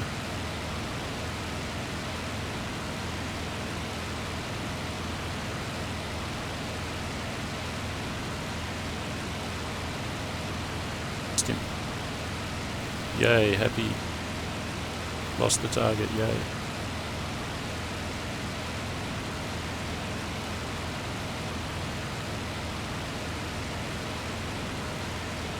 190.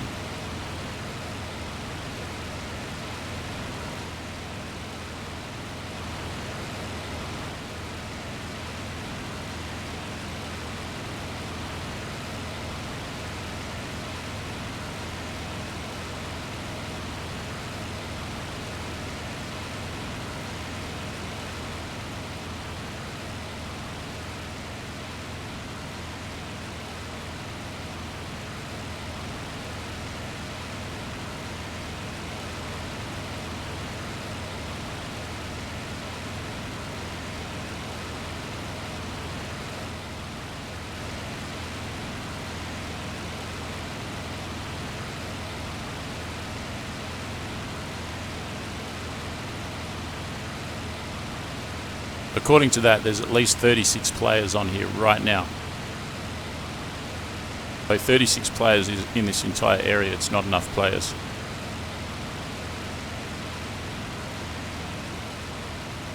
$70 players in this area is not enough. You need 500 players in this area. Otherwise, you need to shrink the area to make it playable.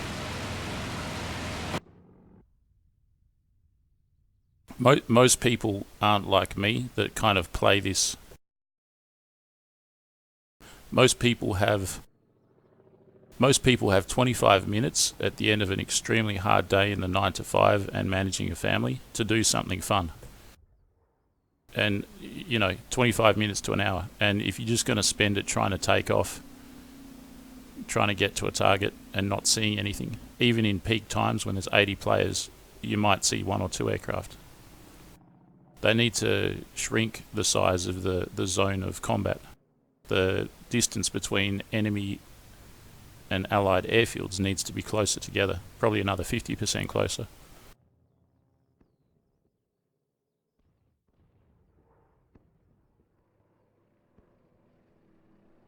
I like multiplayer and all, but listen, my overriding complaint about multiplayer is that almost at all times the distance between combatants' airfields is too far. Much too far. You just spend a long time trying to get to combat and not actually much time in combat. And if you want to encourage people to actually do this, you need to give them a good experience which doesn't involve 35 minutes of flying to try and get to where the combat is, and then for most noobs just getting shot down. Even for myself, experienced, the combat's over in a couple of minutes, so it's like continuously over and over again a bunch of 15-minute flights with maybe 40 seconds of combat, and then another 15-minute flight with 40 seconds of combat. It's bullshit. They need to fix the map so that you can get a more meaningful playing experience as a consumer, and then you'll encourage more people to play. You have more people on the maps can get bigger. It's a virtuous cycle. That's my 2 cents worth on map design.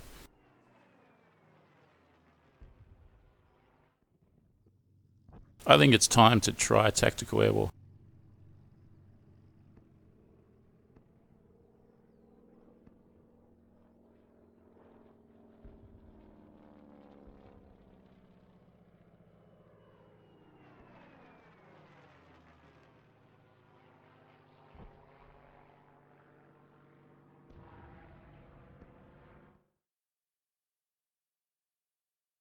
This is probably, I'm going to call today the day of frustration. This is probably from one frustration to another. Tactical air war, in my experience, has the potential to be very frustrating. It likes to kick me off. It likes to prevent me from using aircraft at certain times.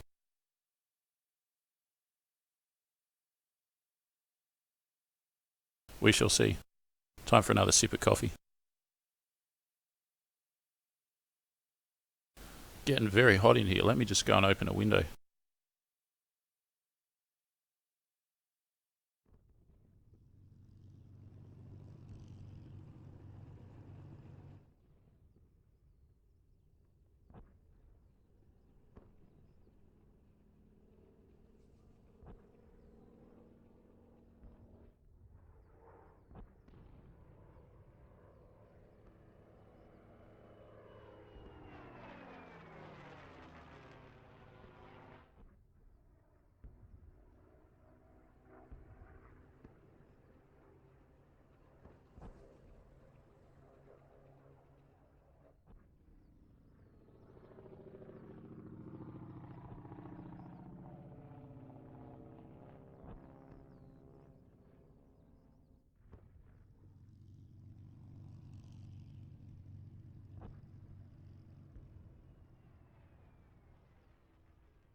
Now I've learned from experience that I should check what aircraft I've got available in my stats, which I'm going to do. Can I do that here? No.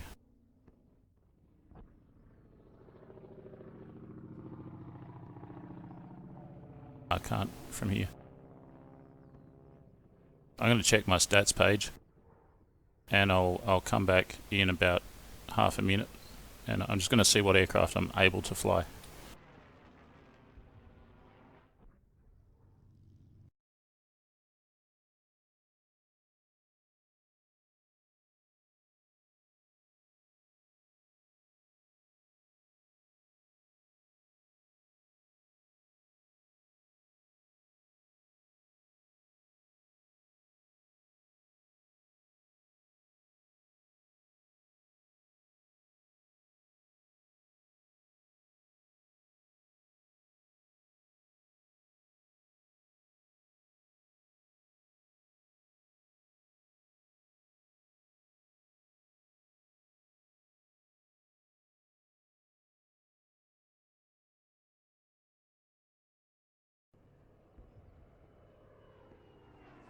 Alright guys, I'm back. I've got at least one of everything, and I've got two BF190E7s.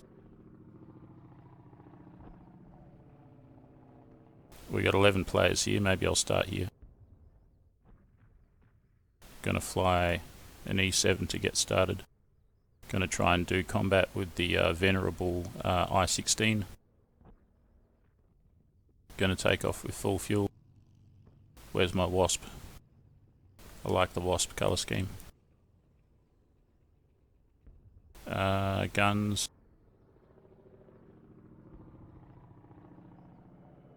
Try 200.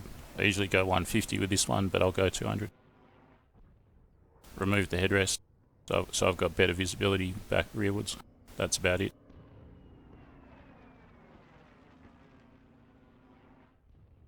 And start, and it shouldn't kick me out. Oh, you know what? I didn't check if I've got a ban, like a countdown. We'll see, we'll see. I only checked what aircraft I've got available.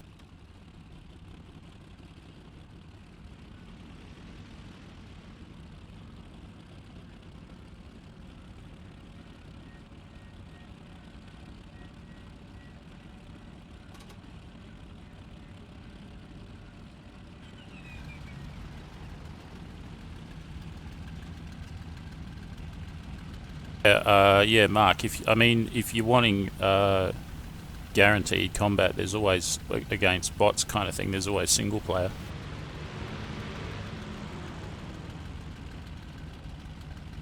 But yeah, it's my contention that most of these maps these days, at the moment, they're designed unintentionally. They're designed, in my opinion, for a end consumer experience of having about 500 players on the map. Maximum they have is 84, and usually it's going to be 20 to 50, 20 to 60 maybe.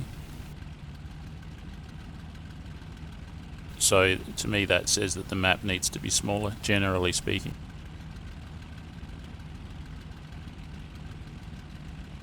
Konata, for your information, watching my and your countdown, and there's a 10-second delay exactly. Yeah, I knew that there was something like that of a delay. That's the nature of broadcasting with NVIDIA GeForce Experience, which is the premier broadcasting tool for streamers, in my opinion. If it wasn't for NVIDIA GeForce Experience, I would not be able to do these live streams.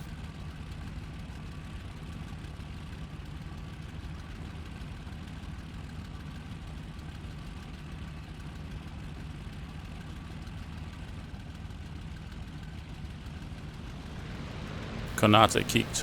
Hey man, are you on here? Konata, it looks like you're on here. Or you were, you got kicked.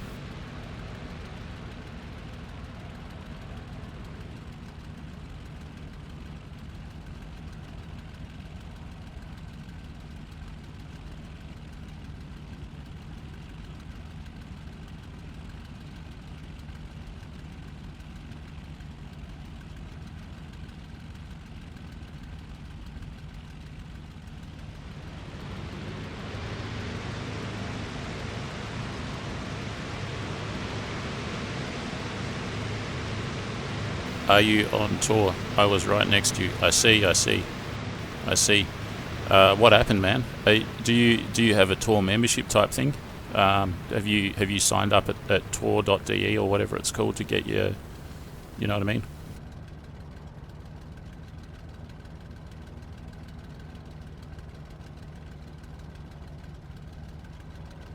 What was the reason that you were kicked? No, I don't.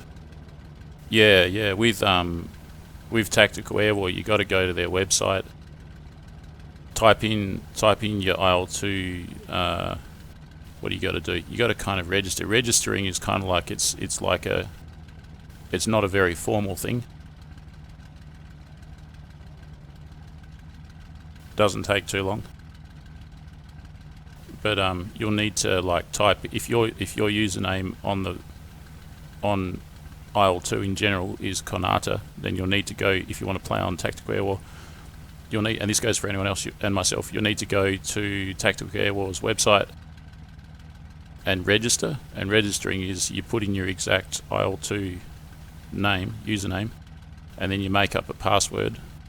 You can enter an email if you want, it's optional. I don't think I did. And then you're registered. It's that simple. And then you go back on, you log back onto IL-2. You go back to the multiplayer. You go back to Tactical Air War. You jump in the server, and it doesn't kick you out. So that is that. And I've done it twice. So Tactical Air War, it goes in seasons, and I did it for the first season. Konata exited. I did it for the first season, and I thought that was all you needed to do, but it's per season. So I had to do it just a couple of days ago again, because you've got to register for each season. So that's, in a nutshell, that's how it works. It's like registering for social tennis or something every year. I don't know how it works. Let's take off. Let's get some combat happening.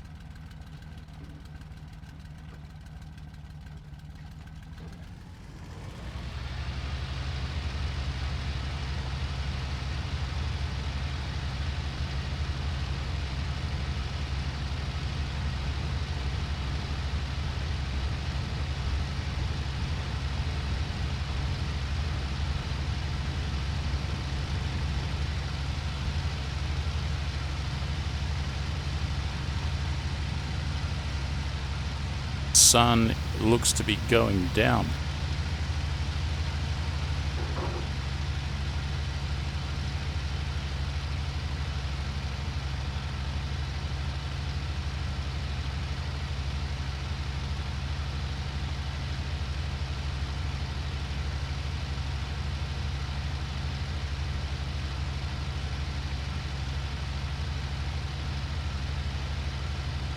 So I signed up. I now have to close IL-2. I don't think so, man. I don't think so. Konata connected. You should be good to go now. I'm basically at the airfield. If you're at the airfield, I'll double back and I'll wait a few minutes to see what happens.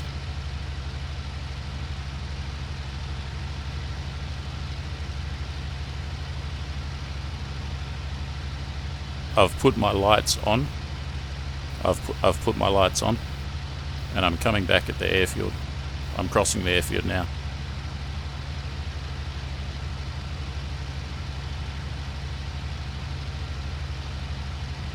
Airfield am I at? I'm at Mjatelevo with 11 players in the centre. Malatalevo. Matlevo with 12 players. And from here, where am I going to go? Straight north, I think.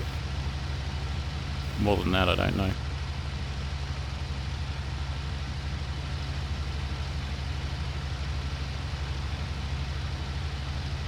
Gear is up, my temperatures are good, my lights are on.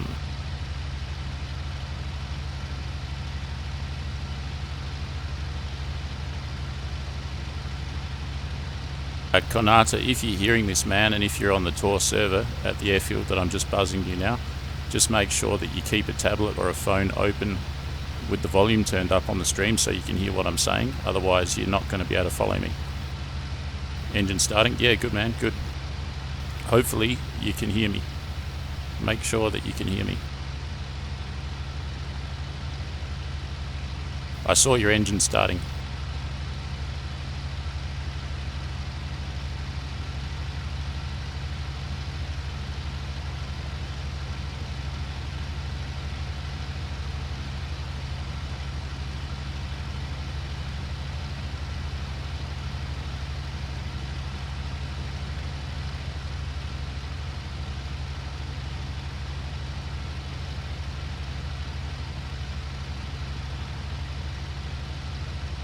kicked again. You got kicked. What aircraft were you in? And what what aircraft were you in, and did it give you a reason for being kicked?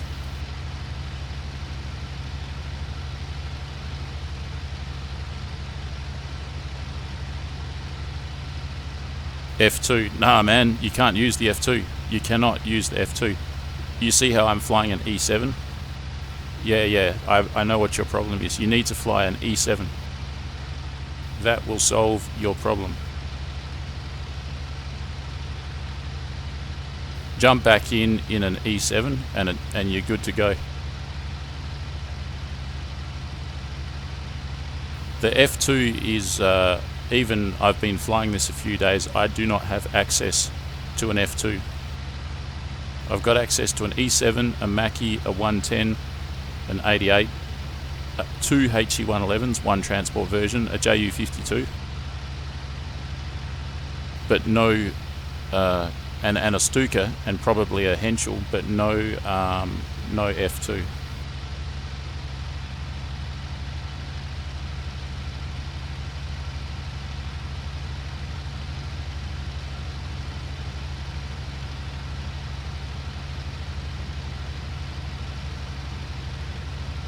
F2's like the Ultra XP power up, level up kind of thing. It's like the ultimate boss level kind of thing, so I assume. So when you're just starting out like this, you don't get access to it. I don't know that anyone gets access to it actually on this map, considering this is supposed to be like the Battle of Moscow, which is predominantly, I think, the E7. Engine starting? Yeah, no worries, man, no worries. I see you. Take your time as well, don't rush. Just go through your normal routine. Don't overheat, keep the radiators open, take it easy. Don't ground loop it. Nice and easy.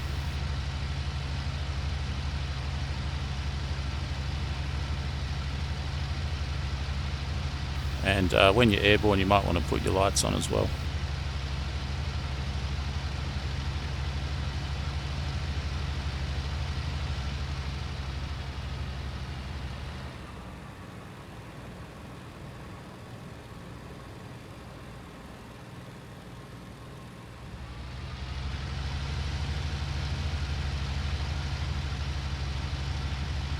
Alright, can you please select 64% power?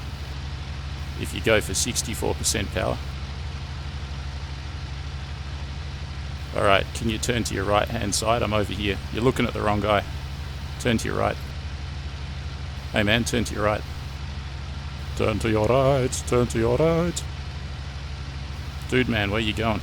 You're following the wrong guy. Turn to your right, turn to your right, I'm over here. Turn to your right, come towards the sun, I'm over here.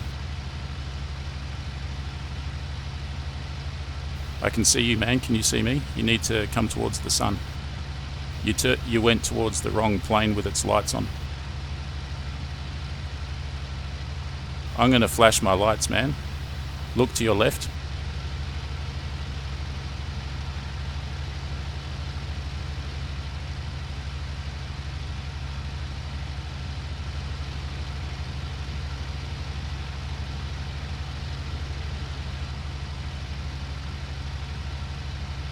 A double back now. Hopefully you can fly in formation with me.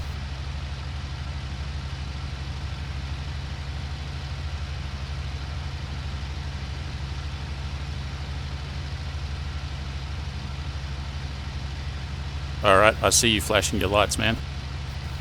Alright, good. Alright, so can you keep up with me?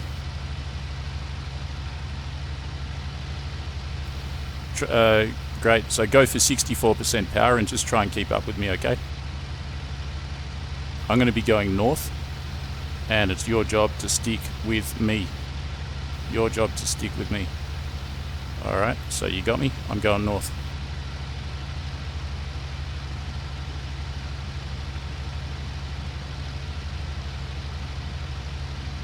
Alright, so I'm at 64% power. I'm going north. Come up on one of my wings, and I'm going to put it into auto level, and I'll be going around about due north and try and do the same thing.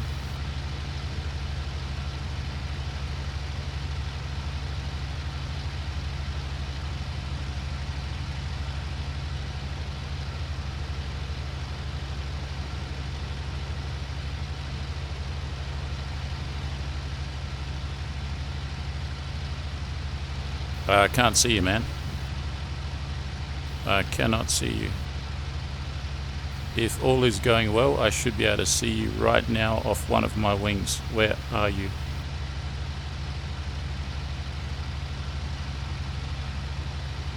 I'm gonna have to turn my lights off soon, man. You might want to catch up with me, or else this is not going to work.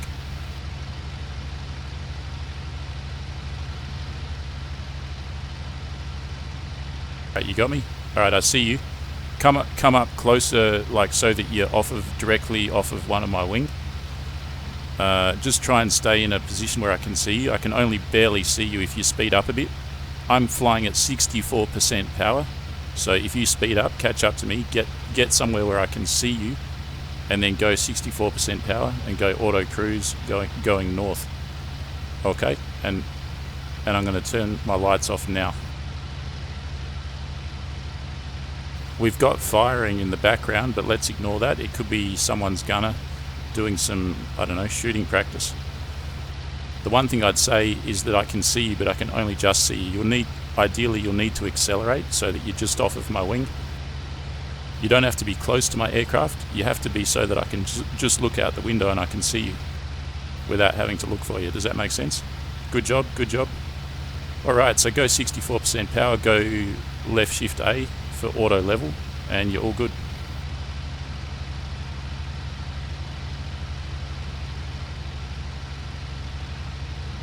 Yeah, good stuff, good stuff. Alright, see if you can keep up with me.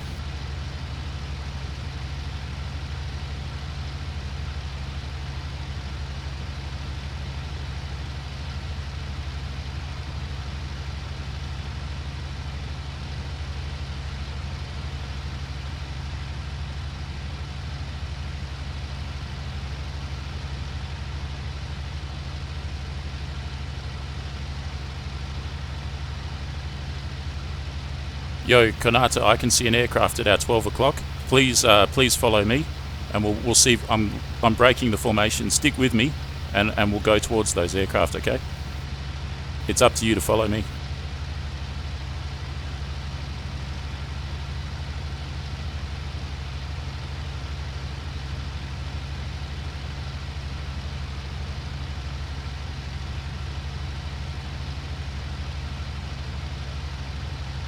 I've adjusted my radiators for combat.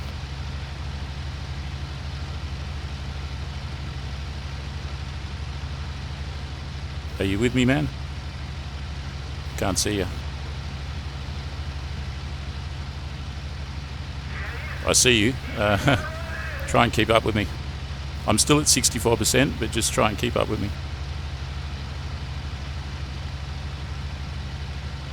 Still heading roughly north.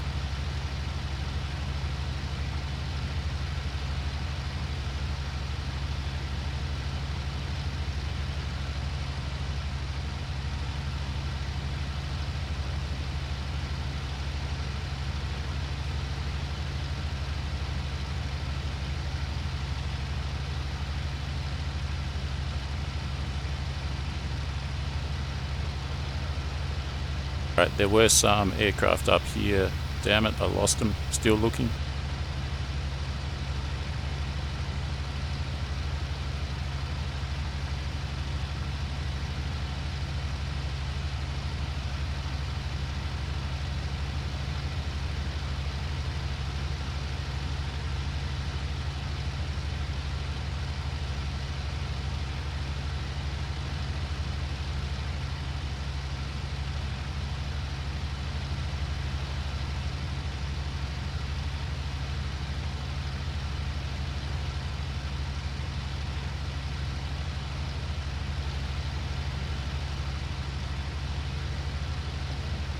Yeah, you might want to accelerate a bit. I can barely see you off of my tail.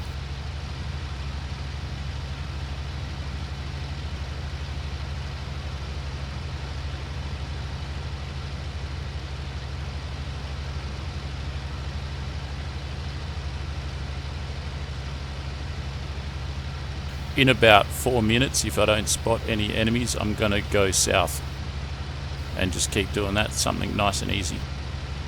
Just keep that in mind. I'll let you know exactly when I'm going to turn, so it'll be in about 4 or 5 minutes.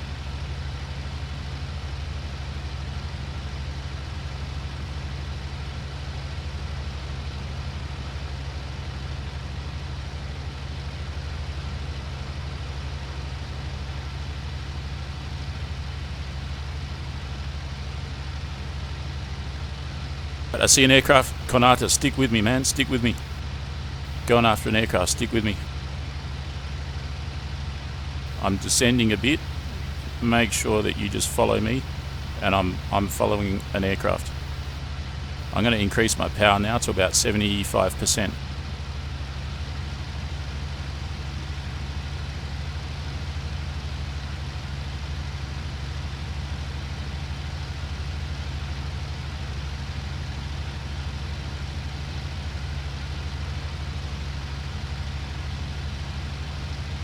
God damn, that sun is terrible. That sun, man, that sun is really glaring. I'm diving to treetop level. I'm still going 320 degrees, 320. Stick with me.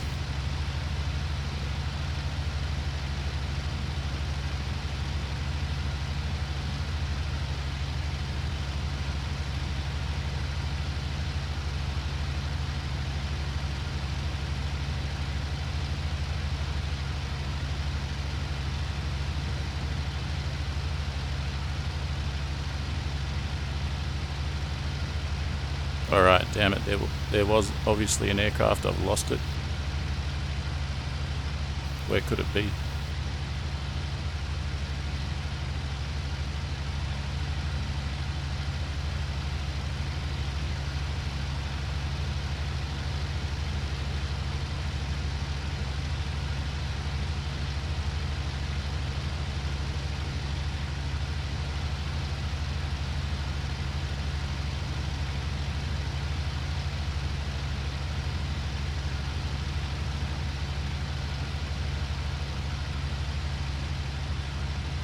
Kanata, I'm going to turn to my right. I can see the aircraft. I'm making a sharp turn to my right. Aircraft's about 3 kilometers away. Hopefully that's not you that I'm going for. So maybe just stick with me, and we've got an aircraft up ahead. Assuming that's not you that I'm looking at.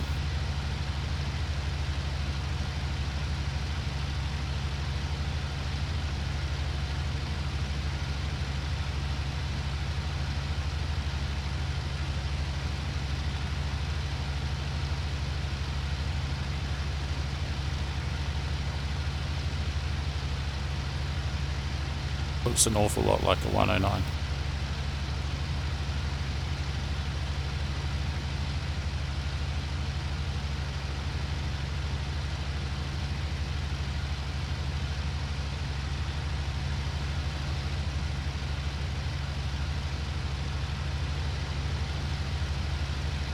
I think I know what's going on.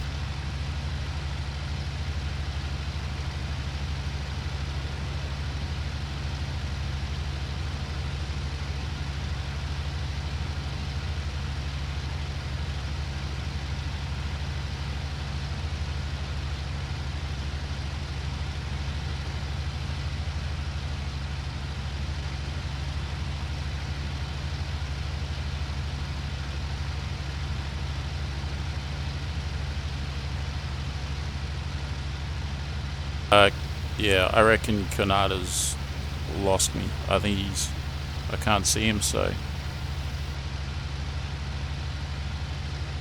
I think that 109 that I stumbled across just then, I think that was him. I think he drifted off.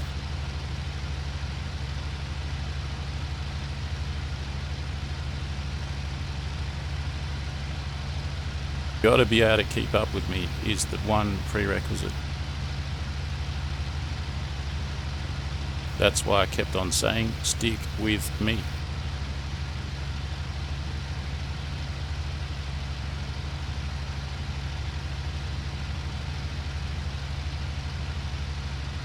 Where is he? He's completely vanished. My wingman has vanished.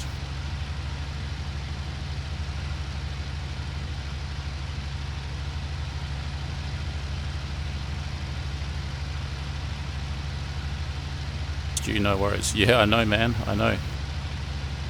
Hopefully you're listening to what I'm saying. Maybe listen back to this stream after the flight and see where you went wrong.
Just guys watching at home, just a recap of what happened there. Basically, myself and Kanata flew out north, and then I saw an aircraft and turned onto its heading. It was about 320. Kanata lost me, and I lost the aircraft that I was chasing. I later on found a 109, I think it was Kanata, but then I lost him while I was looking behind me to ascertain if he was still on my wing or not. Someone's out of fuel.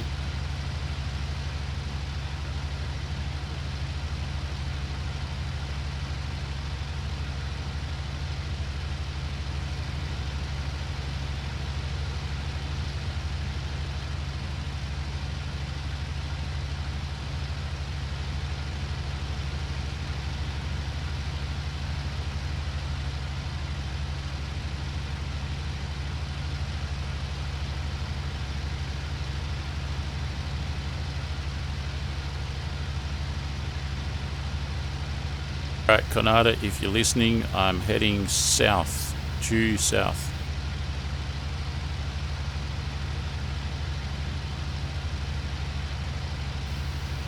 Jack, hello Jack. Michael, morning Froggy, morning Michael.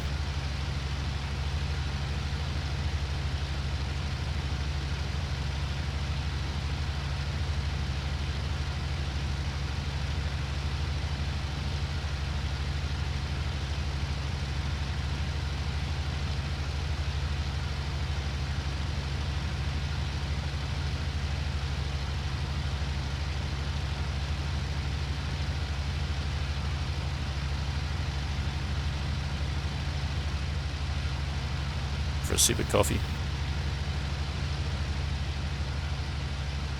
I did spot aircraft out there.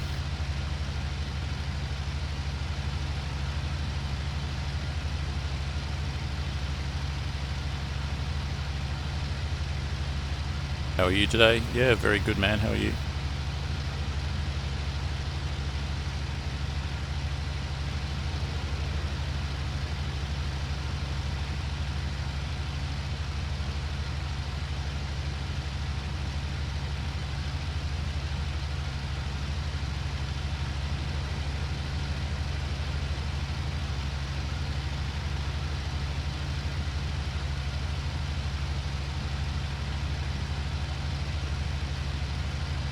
Says, I wish I have that game, but I don't have it.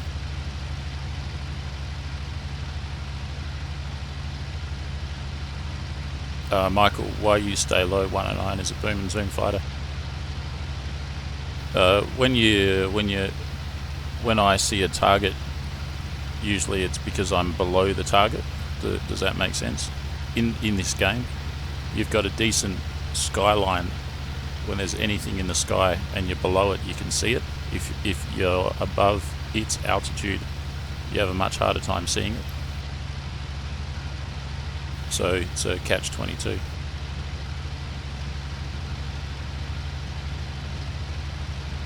Is the game on PS2? Nah man, it's not. It's on PC.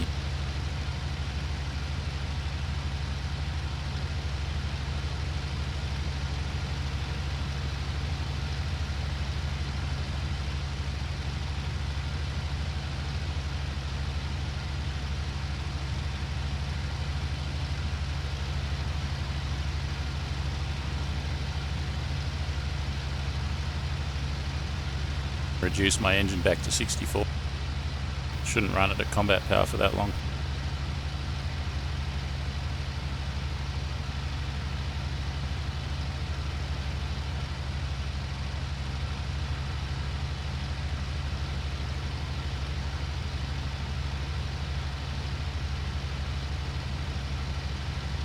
I got 16 enemies out there. They're definitely out there. I'm going to start doing my own thing here and going to consult the map and everything.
Getting darker and darker and darker.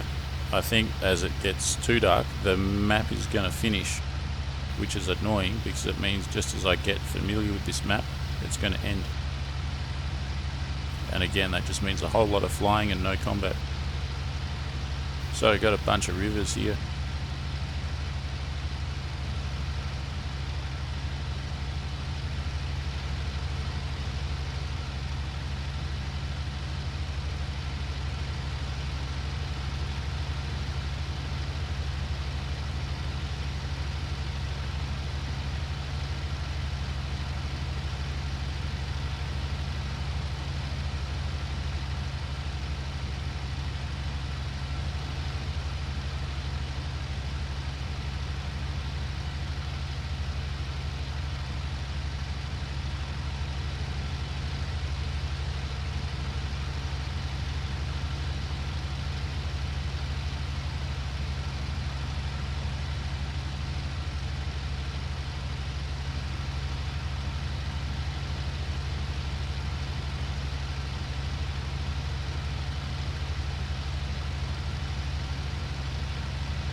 I think I know where I am.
There is an airfield, let's investigate. Got a dead-end river on one side and a town on the other.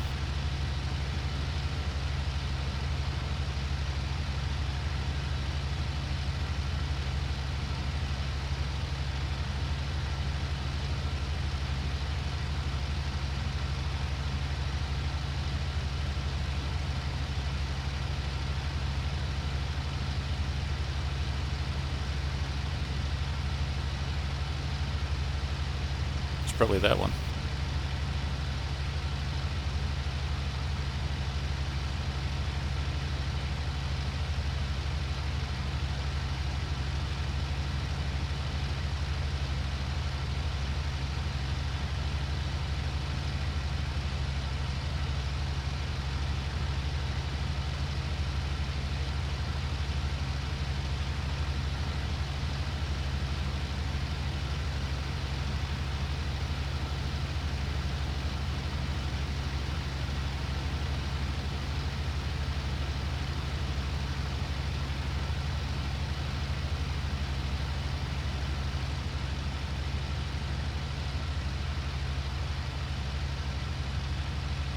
Alright, that's an Axis airfield. It's got a HE-111 parked at it.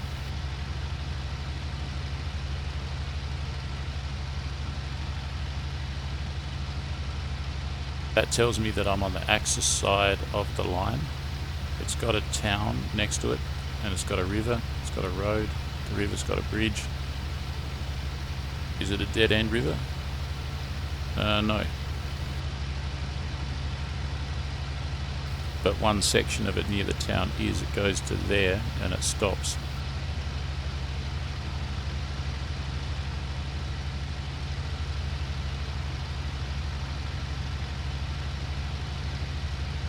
I'm on the Axis side. I took off from here, I went north, went 320 for a bit, and then I came south again. So where am I?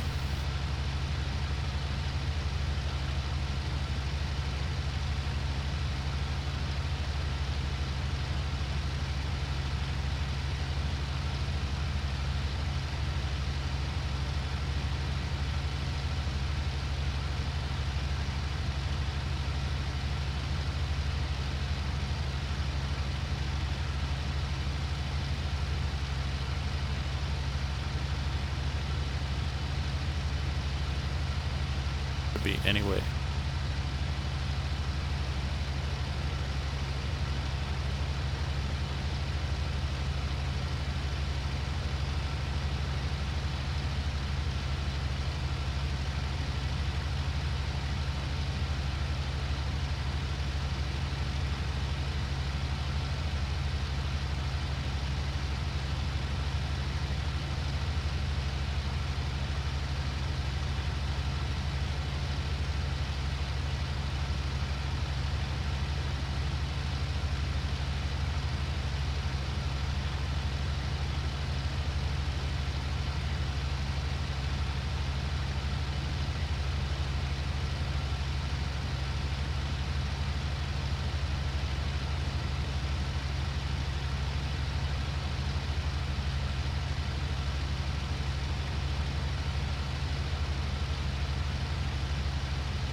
There is a player airfield there. I'm going to head to that.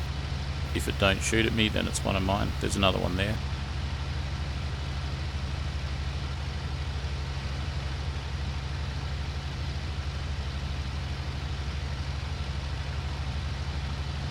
Donata says that he's at Zavod.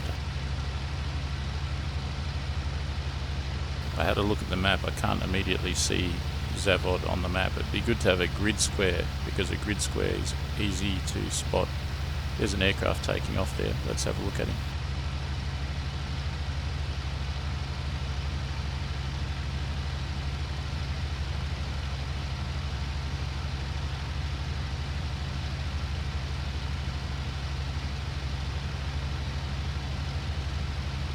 And of course completely lost him already.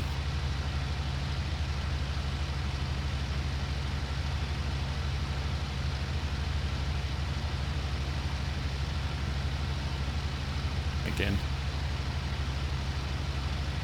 Got him again.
JU-52 maybe. Look at it, it's huge. HE-111. That is a HE-111. You know what I'm going to do? I'm going to follow it.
can see an aircraft over there. Can you see that? Beyond the HE-111, there's an aircraft off in the distance. If I turn and chase it though, it'll just disappear. I've already lost it.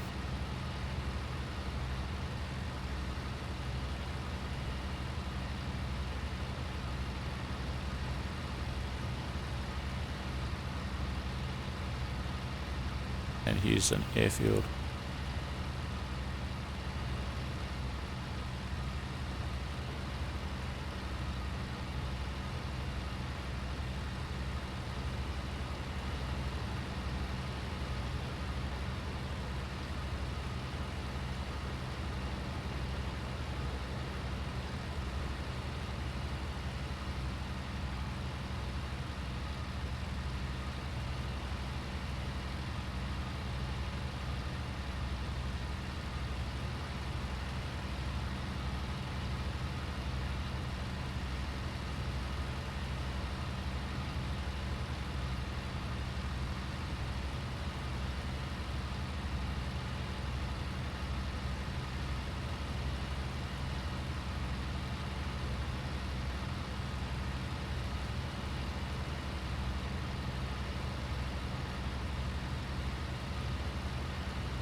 Heck, did that HE-111 just land?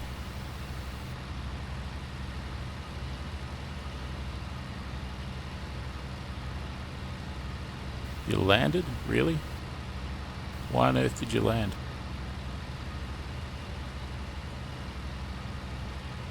You landed on a derelict runway when you're over a perfectly good runway before. That makes no sense at all. That guy was literally wasting time.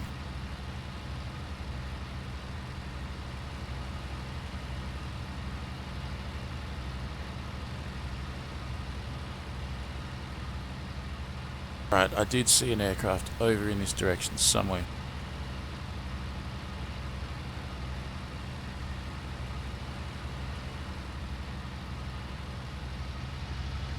I was flying at 35% power just then.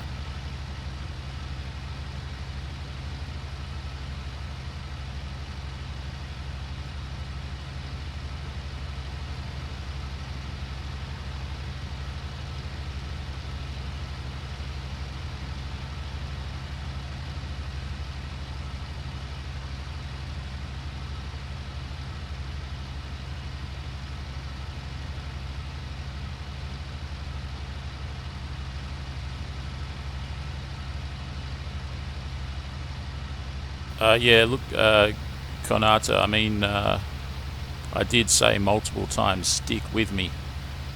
If I find out where I am, I'll let you know. But don't forget, like I said a number of times, it's your job to keep up with me. And, I mean, practice makes perfect and all, but if I rendezvous with you again, I'm just repeating myself here, you have to stick with me. I ain't really gonna come looking for you. You gotta stick with me.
Oh, where's all the combat?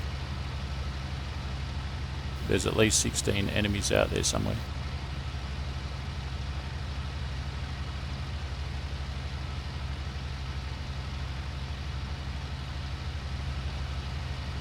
I'm still pretty much in the vicinity of Axis-held territory. I should probably cross over the line, which means going north, I think.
At the airfield tough map.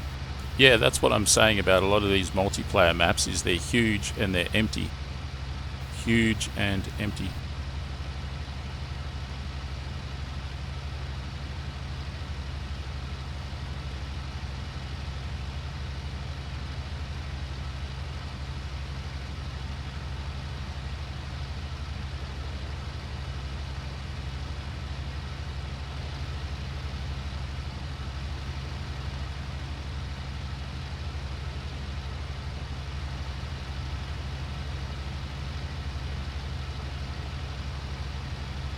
Recognize this.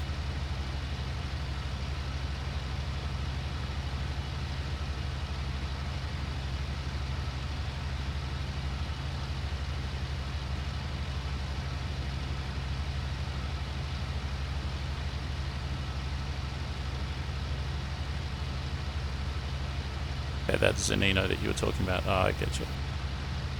2113.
No worries, Konata. Try again next time.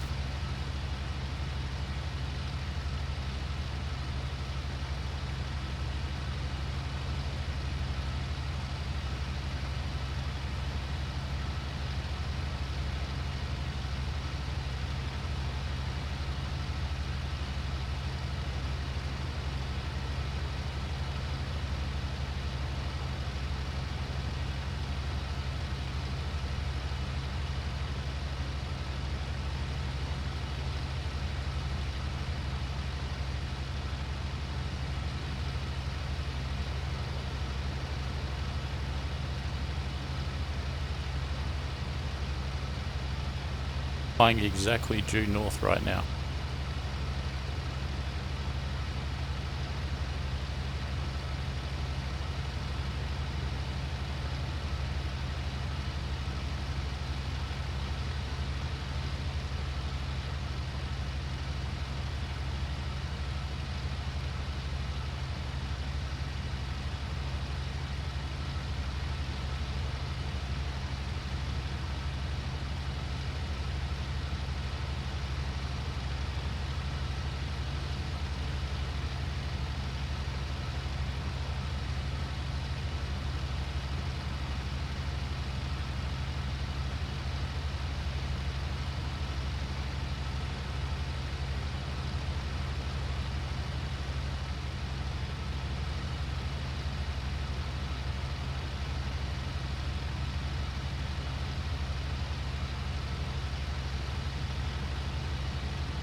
Gonna be dark soon.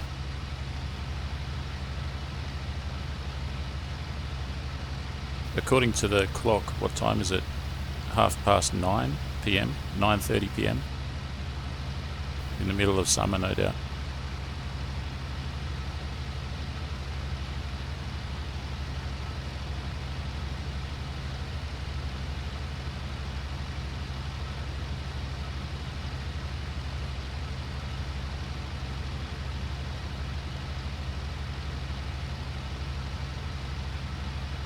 The PE2 by the looks of it. Yep, getting shot at.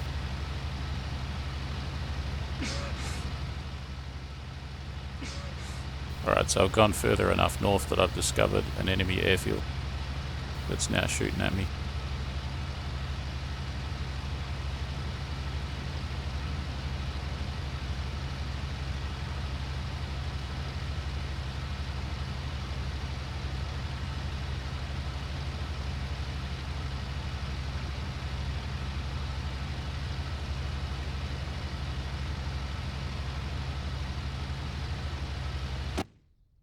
Ah! And that's the end of the map. How frustrating is that whole process?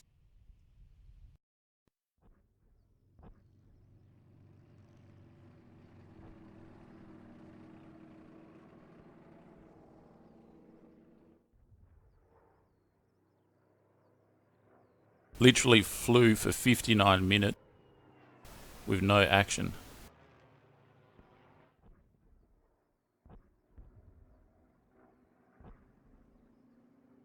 Someone flew for an hour and 28 minutes with no action.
So back into tactical air war for another go. It says 5 out of 84 players, but don't trust that. It's only just beginning. When a new map starts, it takes a while for everyone to pile in. I think we're going to have about 30 players, 40 players in total. Last time there was 20 Axis, 16 Soviet. I'm going to try and rack up my points a bit here by either shooting down Soviet aircraft or dropping bombs on their targets and making safe return to base.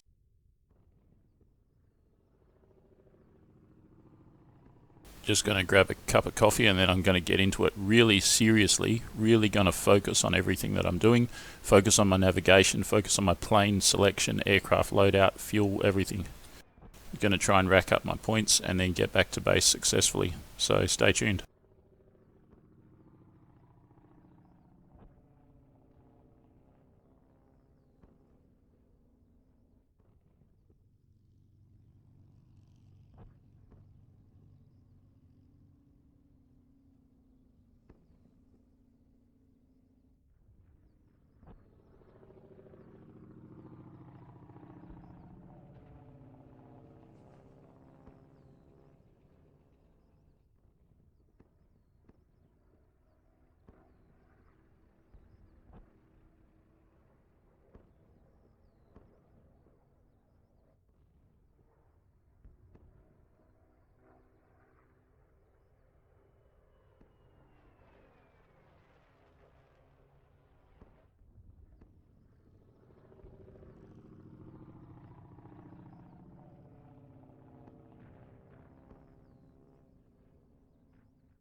Right, so I'm going to take off in a Stuka, going to take off from here, going to go directly north.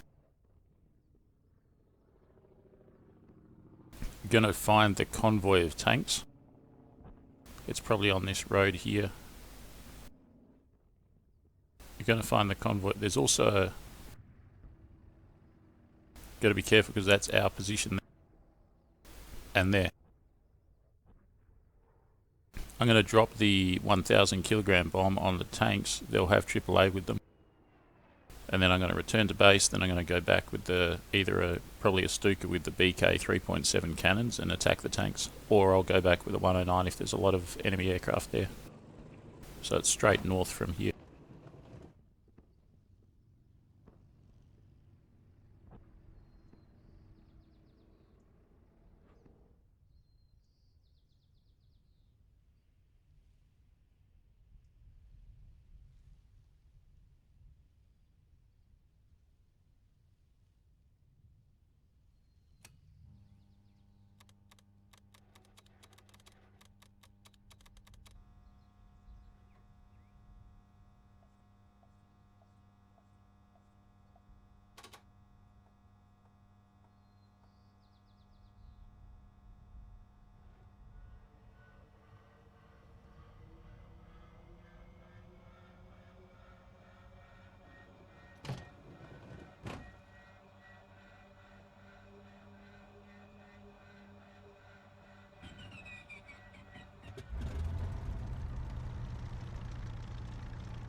Alright, I'm actually going to double back and have a look at my airfield and see what it looks like so that when I'm returning I'll know what to expect. There's not much there, is there? There's a giant river and some hangars, 2 hangars.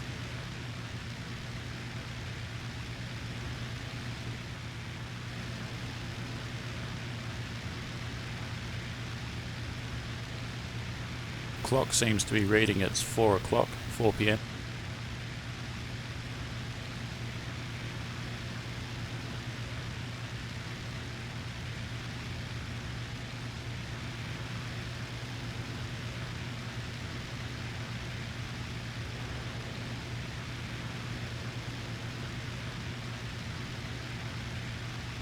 I got 2 aircraft down there that are taking off. I can see their their dust trails.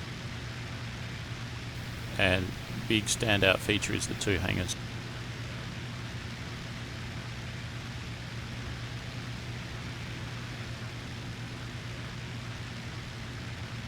Just got that river that goes north, got a bridge.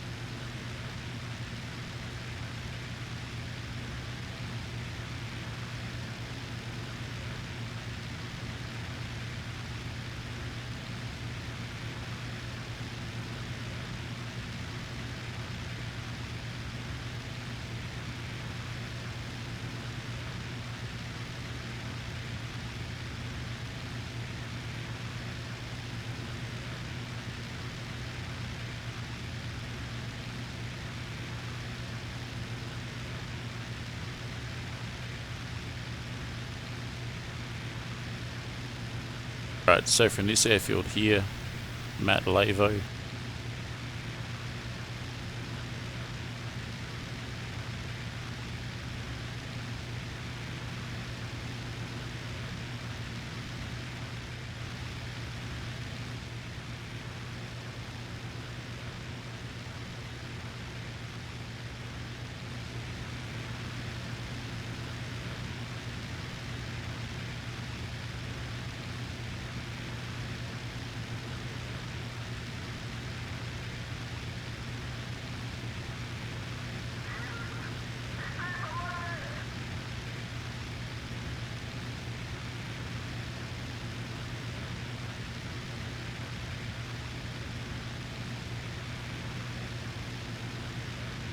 got this town here that has a bridge that crosses the river, and we've got a river that terminates here and a town and an airfield. There's the town with the bridge that crosses the river. There's the terminating river, and there's an airfield and a town. Over here somewhere, there's the airfield. There's the town. And my airfield's back there somewhere.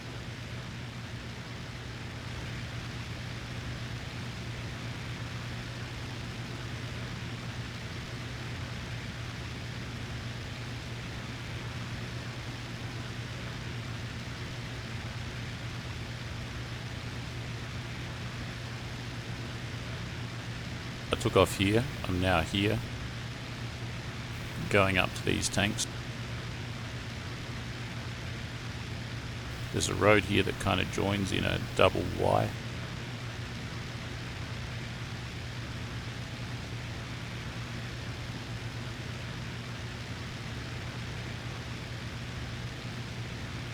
That's probably it there, pretty hard to see though.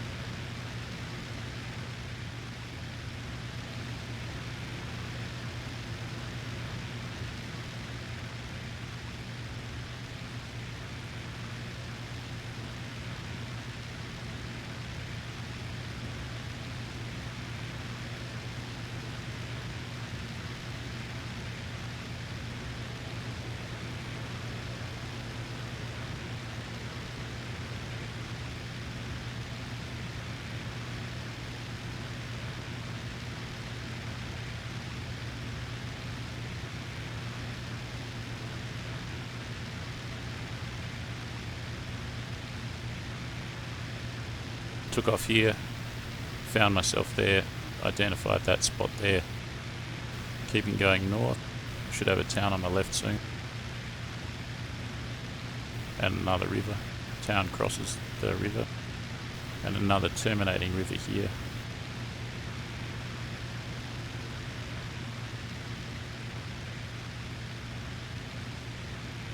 You can see some aircraft down there. That's probably those 110s, but who knows? There's at least one down there. I swear I saw two.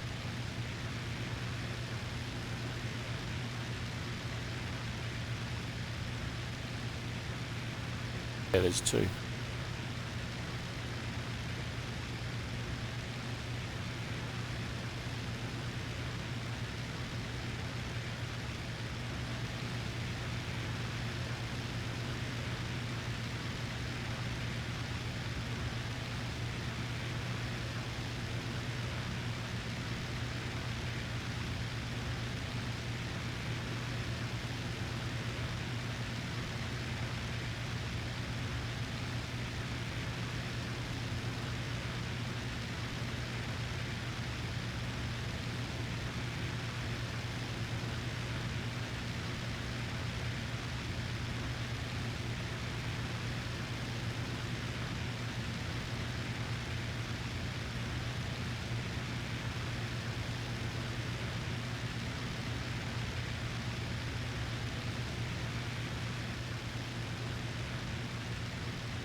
Yeah, there's those two 110s in a formation.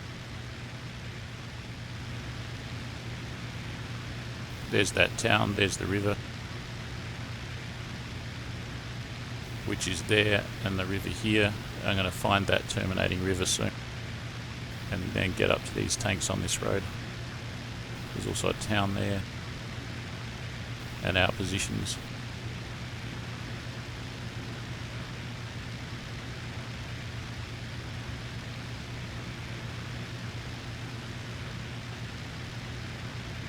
What can I see there? That looks like a fortified position.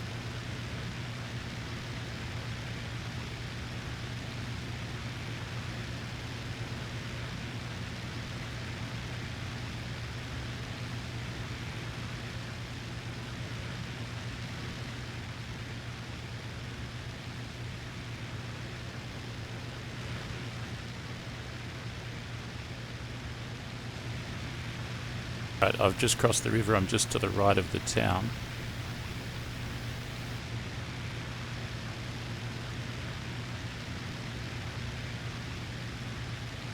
There's the beginning of that terminating river. There's the fortified position. It's under attack by enemy.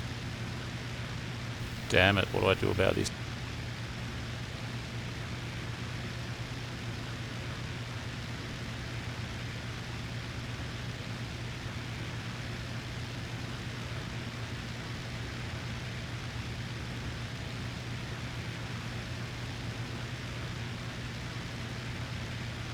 This is where shit gets real. There's a bunch of enemies attacking that area.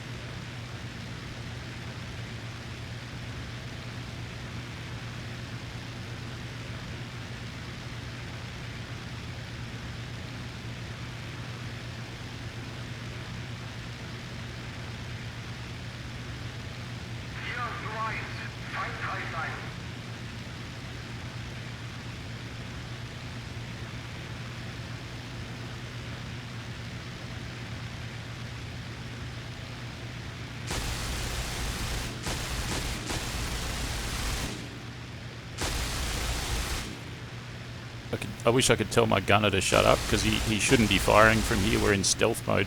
He's firing at aircraft that are literally 600 meters away. He's going to waste all his ammo. There probably is a way to do it. So I have to intercept the road. So we're going past the town. Have to intercept the road into the tanks. That's it there, I think.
Well, there you go. I found the tanks. I destroyed some of their AAA. I think I might have been taken out, in addition to all that damage I had and all the AAA, but also by the blast of my own bomb, because I was travelling pretty slow when I dropped it and it had a 2-second delay. Should have gone for a 3-second delay with that slow manoeuvring. I'm glad I found the tanks though. What to do now? Go back with the fighter and clear that area. This area here is under attack. I don't know, maybe I should just, now that I've found the area, maybe I should just go back with another 1,000 kilo and hit it again. And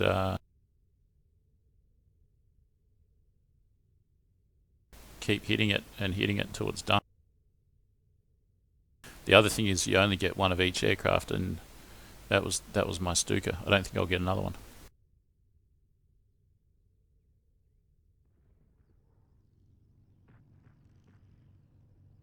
I was also killed behind enemy lines.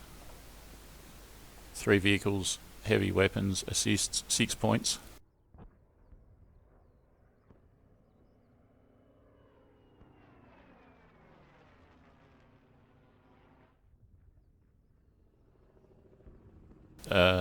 Let me just check my statistics, see what else I can fly, if anything. I'll be back in half a minute.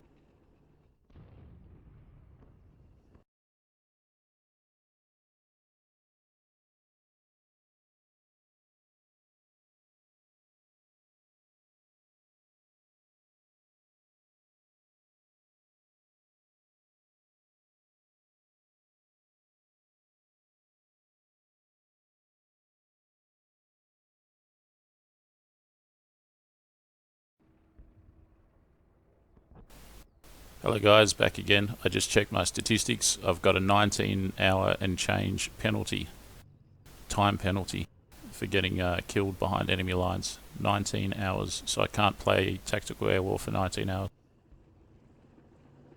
Them's the rules.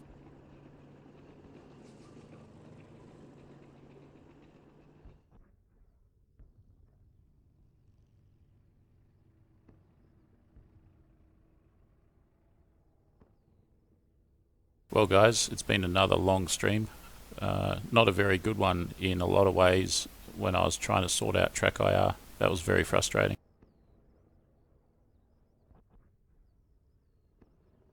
And now got to wait 20 hours basically before I can fly Tactical Air War.